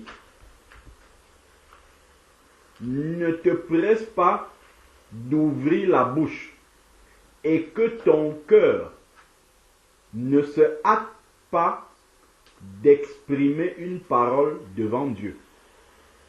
D'accord? Ne te presse pas d'ouvrir la bouche et que ton cœur ne se hâte pas d'exprimer une parole devant Dieu, car Dieu est au ciel et toi sur la terre. Que tes paroles soient donc peu nombreuses. Ensuite, il dit au verset 2, en effet, le rêve vient d'une foule de soucis et la voix de l'insensé se fait entendre par une foule de paroles. Donc, il compare celui qui parle beaucoup avec quelqu'un qui a des foules de rêves aussi. C'est-à-dire que dans les vaines pensées qu'on a, à longueur de journée, tu penses à des choses, ça peut produire des rêves. Et si donc tes pensées sont alimentées par la chair ou par le malin, tu as laissé des mauvaises pensées, ben les songes que tu vas avoir sont des songes qui vont te produire par le malin. Ou le malin va aussi te parler. Donc, ensuite, maintenant, je crois que c'est au verset 6, il est dit, toujours Ecclésiaste 5, la verset 6, car dans une foule de rêves, il y a des vanités. Forcément que dans ces rêves-là, il faut examiner et voir qu'est-ce qui est de Dieu et qu'est-ce qui est vanité là-dedans. Donc, on a vu éprouver tout esprit d'abord par la parole. Ça va déjà trier. Quand on a des paroles comme la femme qui avait l'esprit de Python qui dit quand même des choses qui sont conformes à la parole de Dieu, Acte 5.32, voir est-ce que cette personne obéit à la parole de Dieu. Est-ce que la sainteté, l'obéissance, la crainte de Dieu se dégage de la vie de cette personne. Si la personne est maintenant un vrai enfant de Dieu, elle peut être séduite par sa propre chair aussi. C'est ça qu'on voit là au travers d'Ecclésiaste. Donc des choses qui sont... Dieu peut parler régulièrement à quelqu'un dans les songes. Mais s'il s'abandonne à ce genre de choses-là, le diable sait que cette personne-là s'attend à ce que Dieu lui parle en songe et va venir mettre son grain aussi là-dedans. Parce que cette personne-là est tellement habituée à ce que Dieu lui parle par des songes, des rêves, ainsi de suite, qu'elle ne trie plus. Elle n'exerce plus éprouver, comme on a vu dans 1 Jean chapitre 4, verset 1, éprouver tout, elle n'éprouve plus. Elle se dit maintenant, comme Dieu m'a parlé 1, 2, 3 fois en songe, tous les songes que je reçois viennent de Dieu. On n'examine pas, est-ce que ça correspond à quelque chose, est-ce que c'est conforme à la parole de Dieu, on laisse, tout vient de Dieu. Donc, le diable va commencer aussi à nous parler là-dedans. Et voilà pourquoi Dieu va souvent varier les manières dont il nous parle. Pour confondre le diable aussi. Que le diable n'étudie pas la manière dont il agit dans nos vies pour ne pas avoir aussi un plan pour nous amener en dehors de la volonté de Dieu. Oui, tu avais une autre question. Oui, j'avais une question. Parce que la Bible nous dit que notre corps est le temple du Saint-Esprit. Amen. Et le Saint-Esprit est saint, il est pur. Oui, amen. Est-ce que quelqu'un qui n'est pas saint de corps peut avoir des visions qui viennent de Dieu? Non. Ben non. C'est ce que Acte 5.32 nous dit. Hein. Donc, je comprends maintenant les révélations de ma sœur. Un corps qui n'est pas saint, c'est un corps qui est habité par d'autres esprits. Donc, ce sont ces esprits-là qui parlent. Voilà, tout à fait, c'est ça. Et ces esprits-là peuvent dire de temps en temps, comme la femme qui avait l'esprit de Python, des choses qui viennent de Dieu. Et c'est pourquoi on parle de séduction. La séduction, un mensonge est grossier. On voit, c'est le mensonge, il n'y a pas de séduction. Mais la séduction, c'est quand il y a un mélange de vrai et de faux. Ou alors que le faux est maquillé par le vrai. Là, on parle de séduction. Parce que ça ressemble à la vérité. Comme cette femme-là, elle va commencer par dire, ces hommes-là, ils sont des serviteurs de Dieu, ils annoncent la voix du Dieu très haut. Bon. Quelqu'un qui a écouté Paul parler avec ceux qui l'accompagnaient, va se dire, ouais, mais cette femme-là, elle est avec eux. Elle dit la même chose, elle dit que ce sont les serviteurs. Donc, quand il va revoir cette femme-là ailleurs, en train de faire sa divination, il va se dire, c'est le don de prophétie qui se manifeste, parce que je l'ai vu avec des serviteurs de Dieu. Et c'est là où la séduction sera. C'est-à-dire que ça a commencé comme si c'était dans la vérité, au milieu des serviteurs de Dieu, sauf que ça va finir dans le mensonge, la divination et une œuvre profondément diabolique après. Et c'est comme ça qu'on va, cette dame-là, elle va séduire des personnes. Parce que ça a un enrobage, quelque chose qui ressemble à la vérité. Oui, tout à fait, parce que je pense qu'il y a une prophétie qui était sortie, qu'elle sera prophétesse en fait. Prophétesse de l'autre côté. Ouais, donc, si elle a attaché foi maintenant à ça, ça commence à se manifester. Finissons avec Corneille. Corneille nous a instruits, hein. Ah, gloire à Dieu. Dimanche dernier, quand on partait de Nice, le dernier culte qu'on a fait, on a médité sur Acte 10 de Corneille, mais Dieu nous enseignait d'une autre façon. Parce qu'on avait un autre cas devant nous, d'une jeune fille de la famille d'un frère de là-bas, qui cherchait Dieu, et Dieu nous a conduits dans ce passage-là pour lui expliquer comment Dieu agit lorsqu'un cœur le cherche. Mais ici, Dieu nous conduit dans le même texte, mais c'est autre chose en fait que Dieu nous enseigne. Et c'est complémentaire, hein. Comme quand on venait dans la voiture, je te disais que sur le même passage, Dieu peut donner des éclairages en fait complémentaires qui correspondent à une situation déterminée. Si tu vas écouter la vidéo de ce culte qu'on a fait sur Acte 10, c'était dimanche dernier, tu verras, c'est le même texte, mais Dieu nous emmène dans une autre trajectoire en fait. Donc ici, voilà, donc l'ange est venu parler à Corneille et lui dit au verset 5, envoie maintenant des hommes à Jaffa, fais venir un certain Simon surnommé Pierre. Il est logé chez un certain Simon Corroyeur, dont la maison est au bord de la mer. Dès que l'ange qui lui avait parlé fut parti, Corneille appela 2 de ses serviteurs et il va envoyer chercher Pierre. Donc on voit ce que Dieu fait lorsque un cœur le recherche. Et là, Corneille, n'oublions pas, ne pouvait pas avoir à ce moment-là d'intimité avec Dieu. Donc, Dieu va envoyer chercher son serviteur. Et qu'est-ce que son serviteur va faire? Prenons le verset 33. Acte 10, verset 33. Aussitôt, je t'ai envoyé donc. Corneille va d'abord expliquer à Pierre à partir du verset 30, qu'est-ce qui lui est arrivé, il a vu l'ange, ainsi de suite. Et il dit au verset 33, aussitôt je t'ai envoyé chercher. Ça c'est quand Pierre est déjà arrivé chez lui. Et il lui explique, et toi tu as bien fait de venir. Maintenant, nous sommes tous devant Dieu.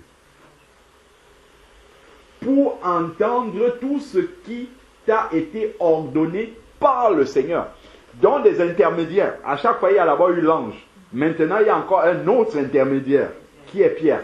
Et pour que Corneille entre dans cette intimité-là et que ces intermédiaires-là ne soient plus indispensables, parce que ces intermédiaires-là peuvent continuer à jouer de temps en temps un certain rôle lorsqu'on a le Saint-Esprit, mais ils ne sont plus indispensables. Or, à l'état de Corneille, là, ces intermédiaires étaient impératifs, indispensables. Dieu ne pouvait pas parler à Corneille par un autre moyen que de parler par des intermédiaires. Donc, lorsque cet intermédiaire qui est Pierre vient auprès de Corneille, qu'est-ce qu'il fait? Il lui prêche la parole. Maintenant qu'il lui prêche la parole à partir du verset 34, alors Pierre ouvrit la bouche et dit en vérité. Il commence à prêcher, il descend, il descend, il descend, il descend. Verset 44. Maintenant que Corneille a entendu la parole de vie avec ceux qui sont chez lui, il y a quelque chose qui va se produire. Comme Pierre prononçait encore ces mots, le Saint-Esprit descendit sur tous ceux qui écoutaient pour amener cela maintenant dans l'intimité de Dieu. Le Saint-Esprit, il est descendu pour sceller cela, afin qu'ils entrent dans cette intimité-là et puissent communiquer avec Dieu. Sur tous ceux qui écoutaient la parole. Parce que Jésus est dit dans Jean 17 que vous êtes purs, par là ses disciples, vous êtes purs déjà par la parole que vous avez entendue. Comme cette parole-là les a purifiés et que le cœur était ouvert, il y a une repentance implicite qui s'est faite déjà. Et là, l'Esprit de Dieu peut venir. Tous les croyants, verset 45, circoncis qui étaient venus avec Pierre, furent étonnés de ce que le don du Saint-Esprit aussi soit répandu sur les païens. car ils les entendaient parler en langue et exalter Dieu. Maintenant que le Saint-Esprit est venu et que ces personnes-là peuvent communiquer avec Dieu maintenant, peuvent entendre Dieu parler, il y a quelque chose qui manque. Gardons un doigt avant de lire le 47 et allons dans Luc chapitre 3.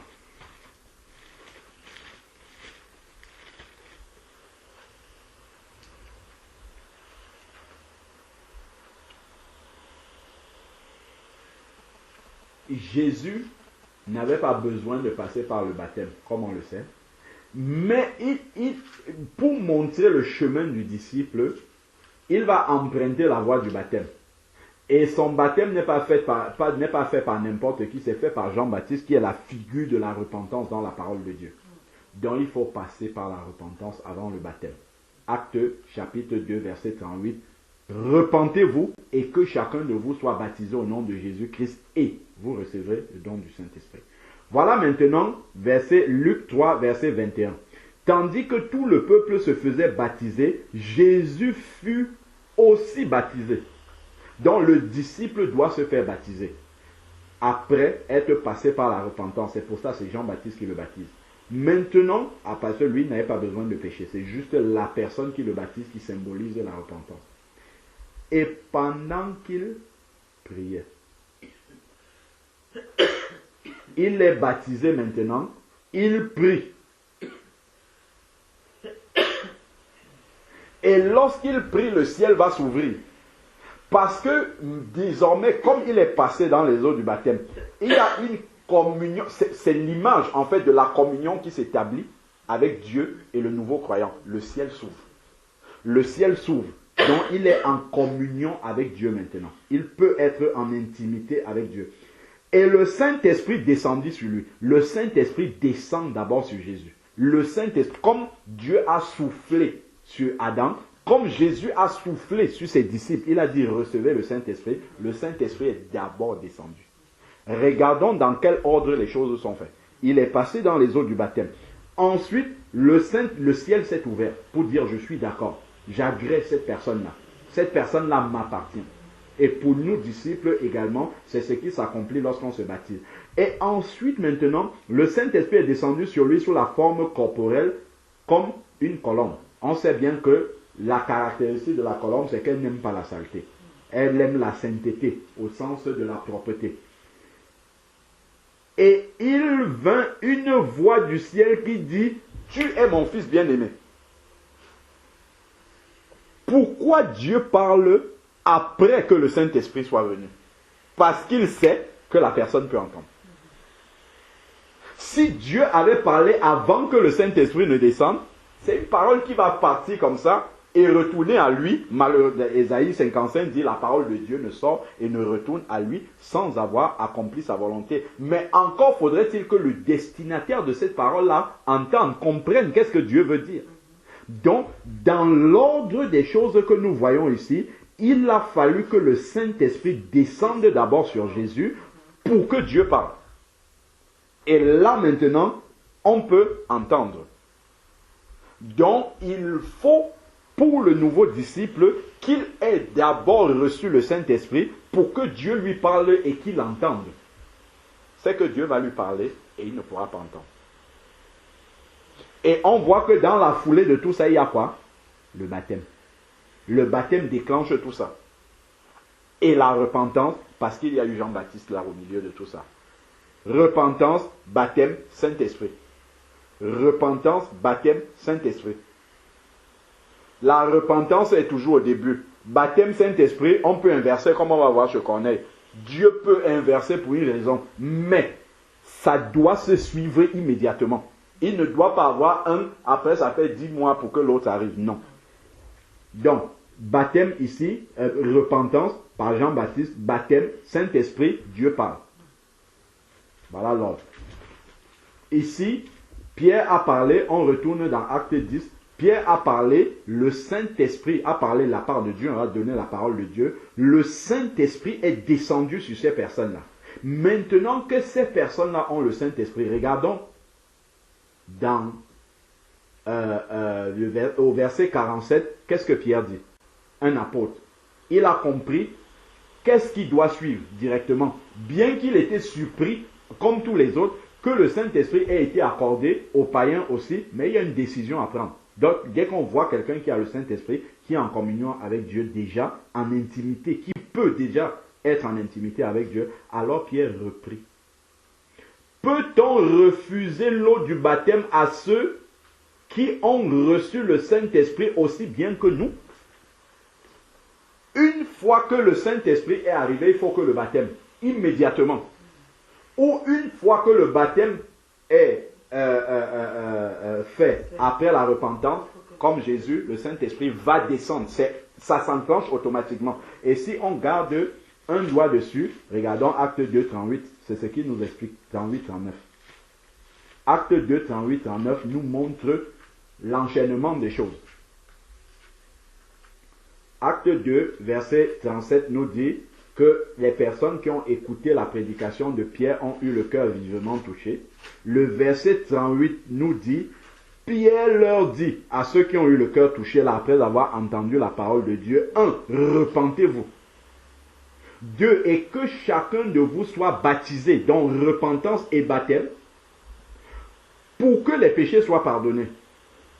On peut se repentir, mais il faut que le baptême arrive pour séparer l'ancienne vie de la nouvelle vie. Et regarde ce qu'il dit. Il dit, et le et là c'est en conséquence.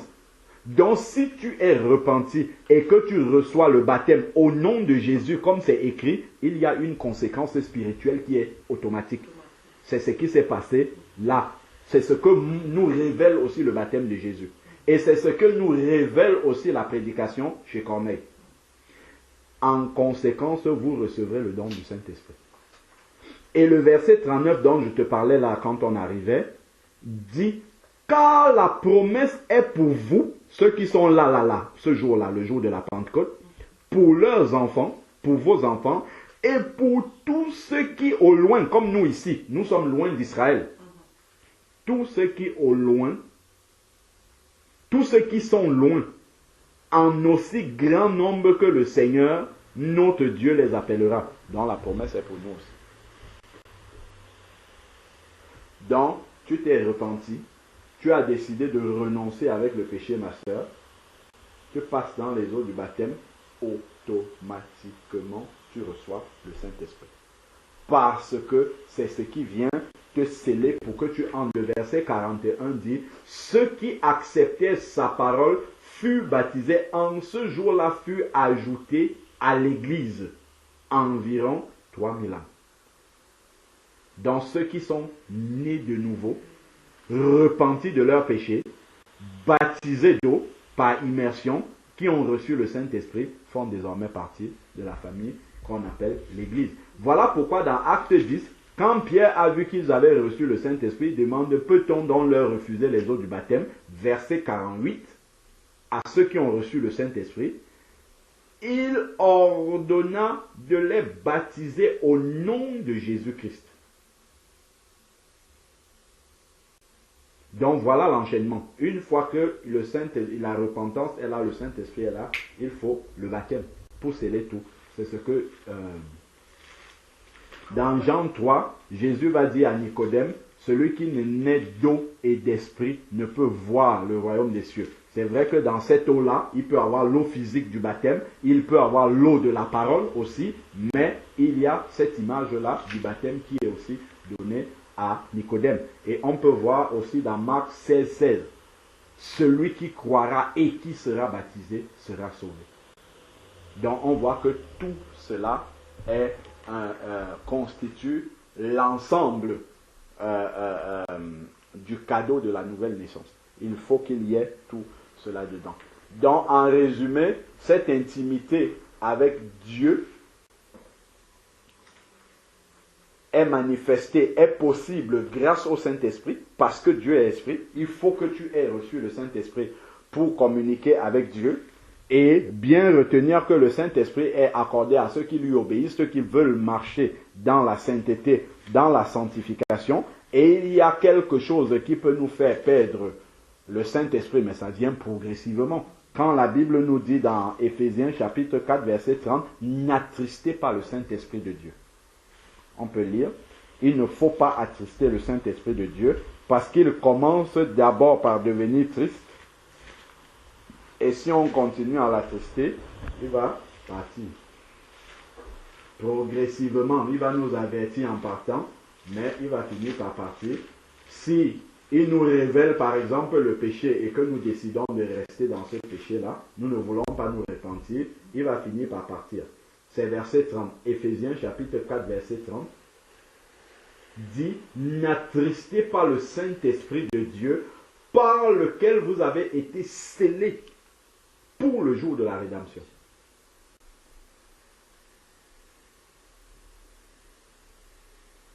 Parce que la menace de l'attrister, c'est que finalement, il finit par partir. Qu'est-ce qui va attrister le Saint-Esprit? C'est ce qui est dit dans le verset 31. L'amertume, animosité, colère, clameur, calomnie, ainsi que toute méchanceté soit ôtée au milieu de vous. Soyez bons les uns envers les autres, compatissants, tout ça. Donc, c'est si on ne fait pas tout ce que nous énoncent ces versets-là, faites-vous grâce réciproquement. Si on ne pardonne pas, comme Dieu vous a fait grâce, c'est tout cela qui va entraîner la tristesse du Saint-Esprit. Notre corps est le temple du Saint-Esprit. Donc forcément, il ne faut pas livrer ce corps-là à l'impureté, relations sexuelles hors mariage, toutes ces choses. Ça ne doit pas exister parce que le corps-là doit rester saint pour continuer à habiter l'Esprit Saint de Dieu. N'attristez pas le Saint-Esprit de Dieu par lequel vous avez été scellés le jour de la rédemption. Parce que si le Saint-Esprit commence à partir ou est attristé, il ne va plus jouer pleinement sa fonction de conviction de péché. Et si on n'est plus convaincu de péché, on va marcher dans le péché. Or, Ésaïe, regardons Ésaïe 57. Ésaïe, ou 59, verset 2, plutôt. Ésaïe 59, verset 2, nous dit, Ésaïe chapitre 59, verset 2, nous dit,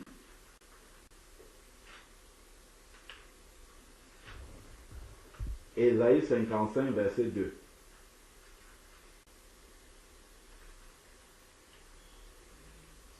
Mais ce sont vos fautes qui mettaient une séparation entre vous et votre Dieu. C'est-à-dire, quand on dit qu'un homme est séparé d'une femme, ça veut dire qu'il n'y a plus d'intimité en fait entre eux. Donc, Dieu ne peut plus avoir d'intimité avec nous à cause du péché. Donc, l'Esprit de Dieu qui fait que nous puissions être en intimité avec Dieu part. Là, on ne peut plus avoir d'intimité avec Dieu à cause du péché. C'est ça qui nous sépare, en fait, de Dieu. Le péché. C'est pour ça que le Saint-Esprit vient pour détruire le péché. Entre vous et votre Dieu, ce sont vos péchés qui vous cachaient sa face. Et vous, regarde ce qui est écrit. Et l'empêchait de vous écouter. Donc, on voit vraiment le rôle du Saint-Esprit. Regarde, il y avait le péché, nos fautes, nos transgressions, qui bloquaient l'intimité, la communication entre Dieu et nous. L'Esprit de Dieu est venu nous convaincre de ce qui fait barrière entre Dieu et nous, qui est le péché. On va se repentir, Dieu va effacer le péché et le péché ne va plus exister. Donc, entre Dieu et nous maintenant, le chemin est libre. Mais il faut encore établir le lien. Et ce lien-là, c'est l'Esprit de Dieu qui prend la place du péché. Empêche le péché de venir interférer dans notre relation avec Dieu. C'est pour ça que le Saint-Esprit va toujours nous convaincre de péché. Parce que s'il arrête de nous convaincre de péché, le péché reprend la place et du coup, il y a la séparation entre Dieu et nous. Donc le Saint-Esprit maintient la relation, la communion, la communication personnelle avec Dieu. D'où justement nous devons tâcher de toujours marcher dans la sainteté, dans l'obéissance, dans la crainte de Dieu, pour que l'Esprit de Dieu continue à nous parler vraiment dans la vérité, pour garder cette communion-là avec Dieu. Parce que dès qu'on va commencer à entrer dans le péché, dans une forme quelconque de péché, l'oreille commence à être dure à la parole de Dieu. Donc, l'oreille n'est plus prête à recevoir et à entendre ce que Dieu dit. Et forcément, c'est là où le terrain des esprits séducteurs vont commencer. Parce que si Dieu ne nous parle plus, d'autres esprits, eux, ils vont commencer à nous parler. Et notre cœur va être ouvert à ces esprits-là parce qu'on a refusé d'obéir à la parole de Dieu. Et c'est ce que Timothée nous dit. Voilà encore un autre verset qui vient. 2 Timothée, chapitre 4. Il nous parle de cela comme un signe de la fin des temps. 2 Timothée, chapitre 4, nous dit au verset 3. 2 Timothée 4, 3. 2 Timothée 4, 3 dit « Car il viendra un temps où les hommes ne supporteront plus la saine doctrine, dont ils ne vont plus accepter la parole authentique de Dieu. Et qu'est-ce qui va se passer? Mais au gré de leur propre désir, donc ils vont vouloir des choses qui sont agréables à leurs oreilles, au gré de leur désir, avec la démangeaison d'écouter, ils se donneront maître sur maître, une foule de docteurs, et ils détourneront l'oreille de la vérité, donc de la parole authentique de Dieu. Et qu'est-ce qu'ils vont faire? Ils vont se trouver vers des fables. Et c'est l'Esprit qui dit expressément.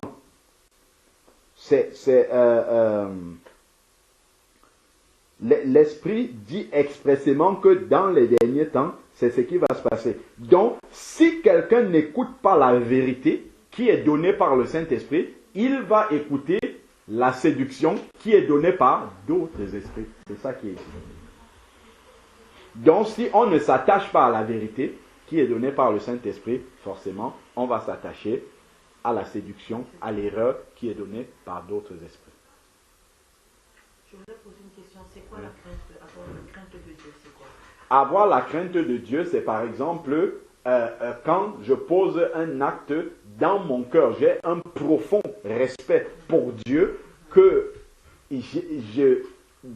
dans mon cœur,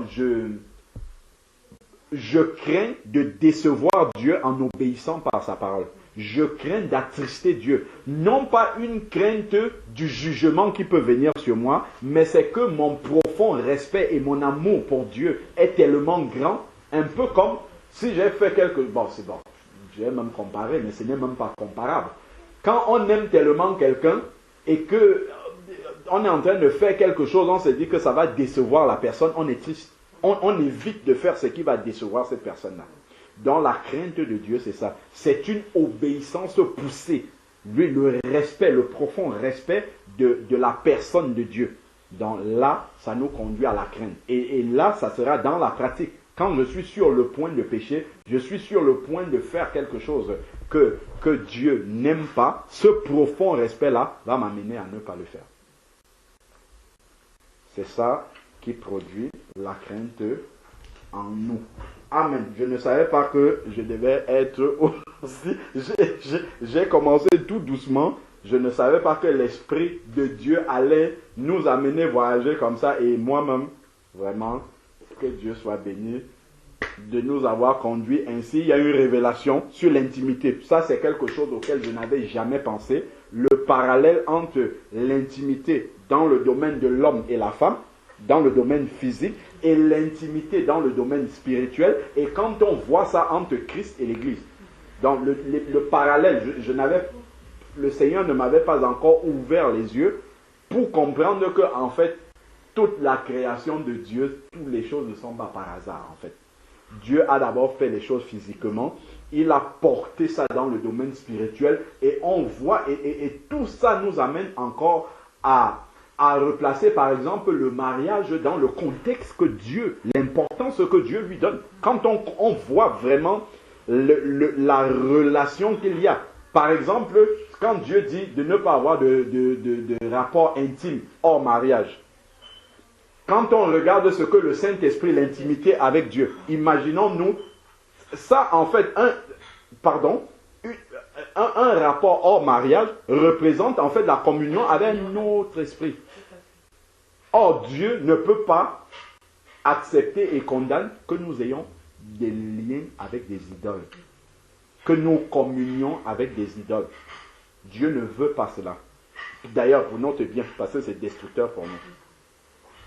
Alors vraiment, que Dieu soit béni. Ben là, je crois que tu as compris en fait où est le problème.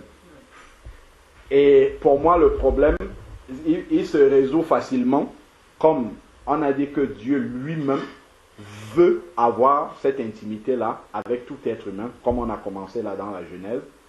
Forcément, c'est la volonté de Dieu que ça se fasse. Maintenant, pour que ça se fasse, il faut, comme on a vu les étapes là, que les choses soient faites bien comme il faut. Il faut qu'il y ait la repentance, la conviction du péché, la repentance, le baptême, l'Esprit de Dieu vient. Forcément. Comme on a dit dans Luc 11, verset 13, si méchants comme vous êtes, vous savez donner de bonnes choses à vos enfants, à plus forte raison, le Père Céleste vous accordera-t-il son Saint-Esprit. Donc il n'y a aucune raison, ma soeur, que tu ne reçoives pas le Saint-Esprit aujourd'hui même. Il n'y a aucune raison que tu ne le reçoives pas. Là, il faut prendre cette parole-là par la foi. Seigneur, maintenant que j'ai obéi, je suis passé par la repentance, je suis passé dans les eaux du baptême, je reçois ton esprit, on va prier. Et cette prière-là est forcément exaucée parce que c'est la volonté de Dieu. Maintenant, il ne faudrait pas, comme on voit à la suite de Luc, là, si tu lis la suite, tu vas voir, comme je te disais dans la voiture, que le diable va venir. Si tu es le Fils de Dieu, transforme ces pierres en pain. Donc le diable va venir, ah ben attends, toi tu n'as jamais entendu Dieu te parler, tu penses que Dieu peut te parler, et maintenant il t'appartiendra de lui répondre avec les versets de la parole. Donc de ne même pas se laisser troubler par ça.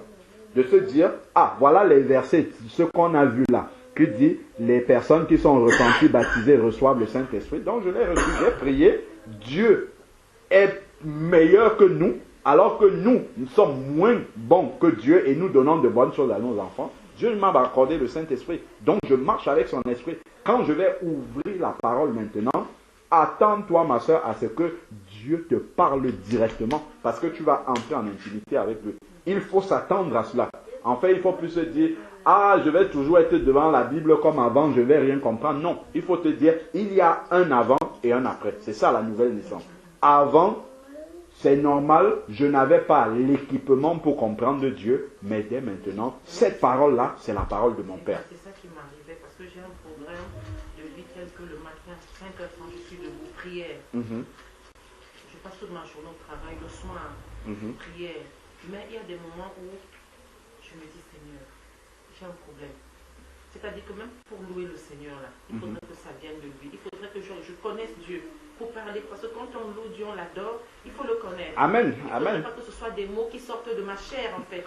Amen. Amen. Donc, en fait, j'avais ce problème-là. Parfois, il y a des soirs où je veux prier, je suis bloquée. Je suis bloquée, je me dis, Seigneur, mais qu'est-ce que je vais encore te dire ce soir? Il faudrait que ça vienne de moi, il faudrait que ça vienne du Saint-Esprit. Aide-moi. Ouais. Amen. Donc parfois je dors dans la nuit, j'ai des révélations, c'est des rêves bizarres, des rêves démoniaques et tout. Je me dis, bon, peut-être c'est le Seigneur qui me révèle des choses qui sont en train de se passer dans ma vie. Bon, je dis, Seigneur, que ta volonté se fasse toi-même. Amen. Frère, tu vas ajouter quelque chose? Je crois que tout a été dit.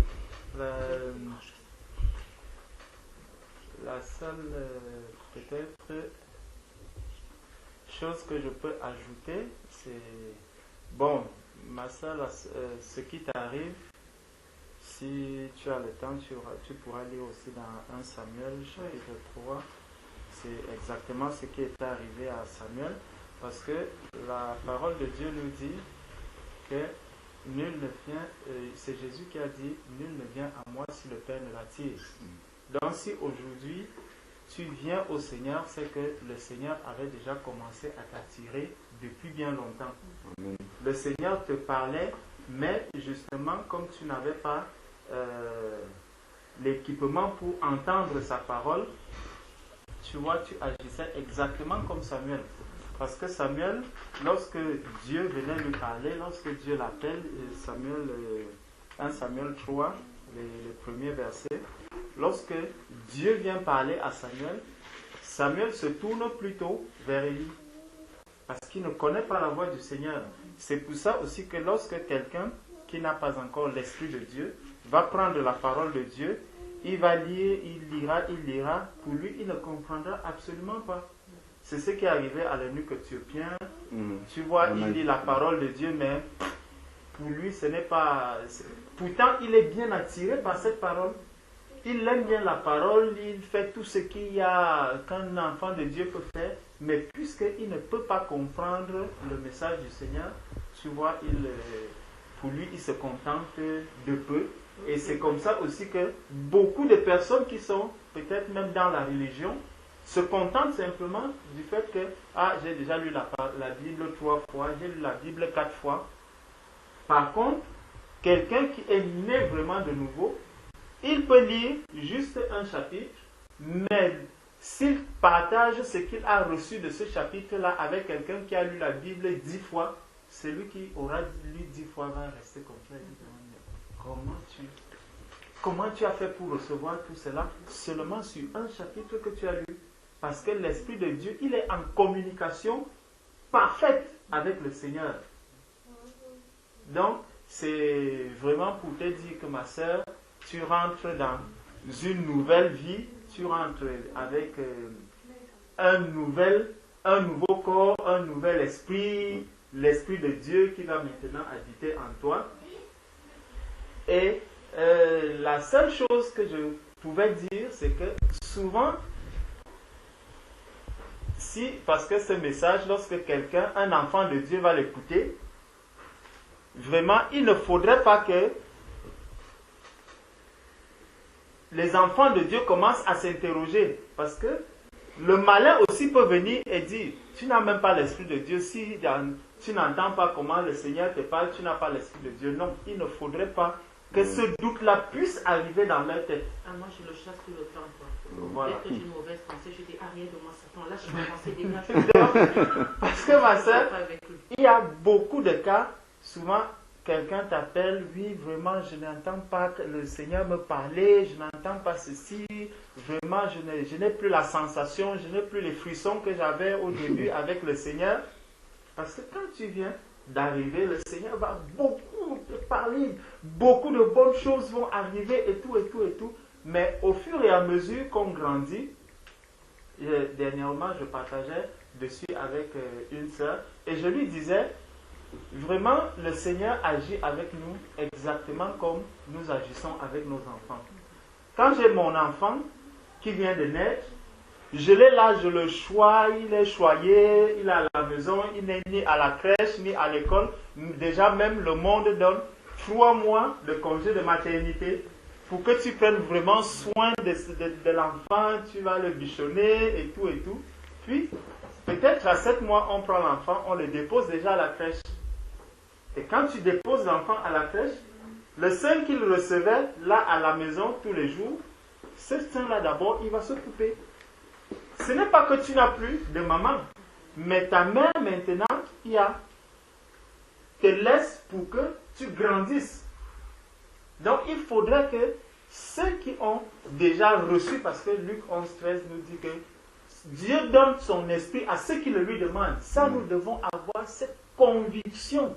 Et beaucoup d'enfants de Dieu, jusqu'aujourd'hui, nés de nouveau, continuent de douter. Oh, est-ce que j'ai même l'Esprit de Dieu? Est-ce que j'ai même ceci? La foi vient de ce qu'on entend. Ce qu'on entend vient de la parole de Dieu. Amen. Cette conviction, nous devons l'avoir.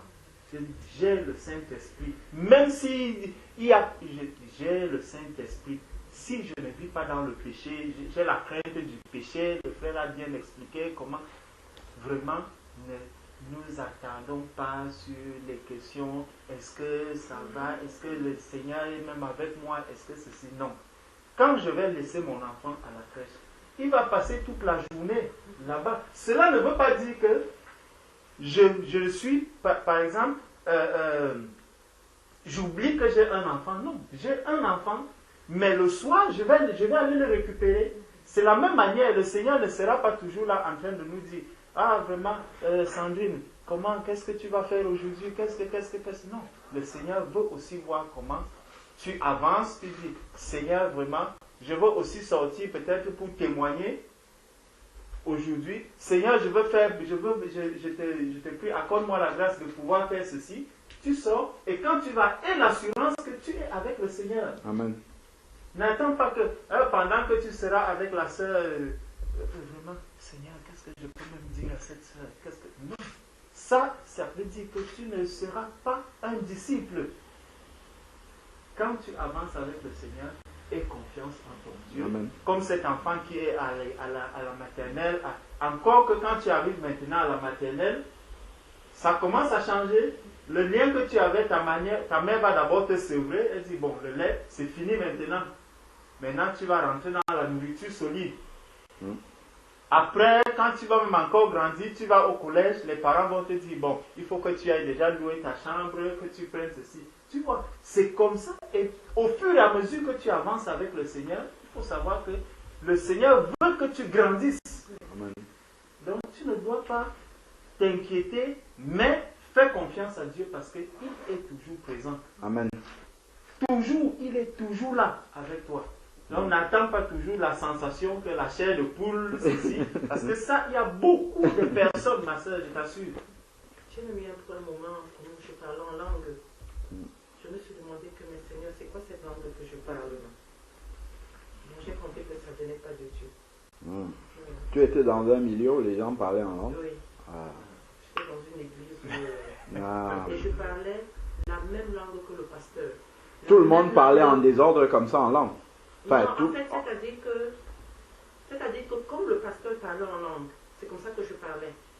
Même sa femme, je me suis demandé mais pourquoi mon parler en langue est pareil que le leur? Et dans cette assemblée, tout le monde parlait en même temps comme ça pendant le culte? Non, ne parlait même pas, c'est quelques personnes. C'est juste un soir où ils avaient fait une veillée de prière. Oui. La dernière veillée de prière où j'avais assisté. D'accord. Où le prophète a demandé que toute la salle parle en langue. Toute la salle s'est mise à parler en langue. Et je me suis demandé mais on demande aux gens de parler en langue. Ils ne se soucient même, ils ne se disent même pas que est-ce que celle-ci parle en langue ou bien l'autre. Mais il fallait que tout le monde sorte quelque chose. Oui. Eh ben. Bon, Dieu est Dieu et a vu justement que tu le cherches en vérité et a décidé de remettre, en tout cas t'a conduit pour remettre les choses dans le bon ordre, pour que les choses se passent comme je t'expliquais la fois où on avait partagé. Je te disais en fait que il vaut mieux reprendre avec le Seigneur à zéro et mettre les choses dans le bon ordre pour être sûr vraiment que là tu pars sur de bons fondements. Parce que si on commence à construire un gratte-ciel comme ça et qu'après on se rend compte que la fondation qu'on avait mise n'était pas bonne, l'immeuble va s'écrouler sur la fondation parce que la fondation ne sera pas solide pour tenir comme ça sur elle un bâtiment en entier.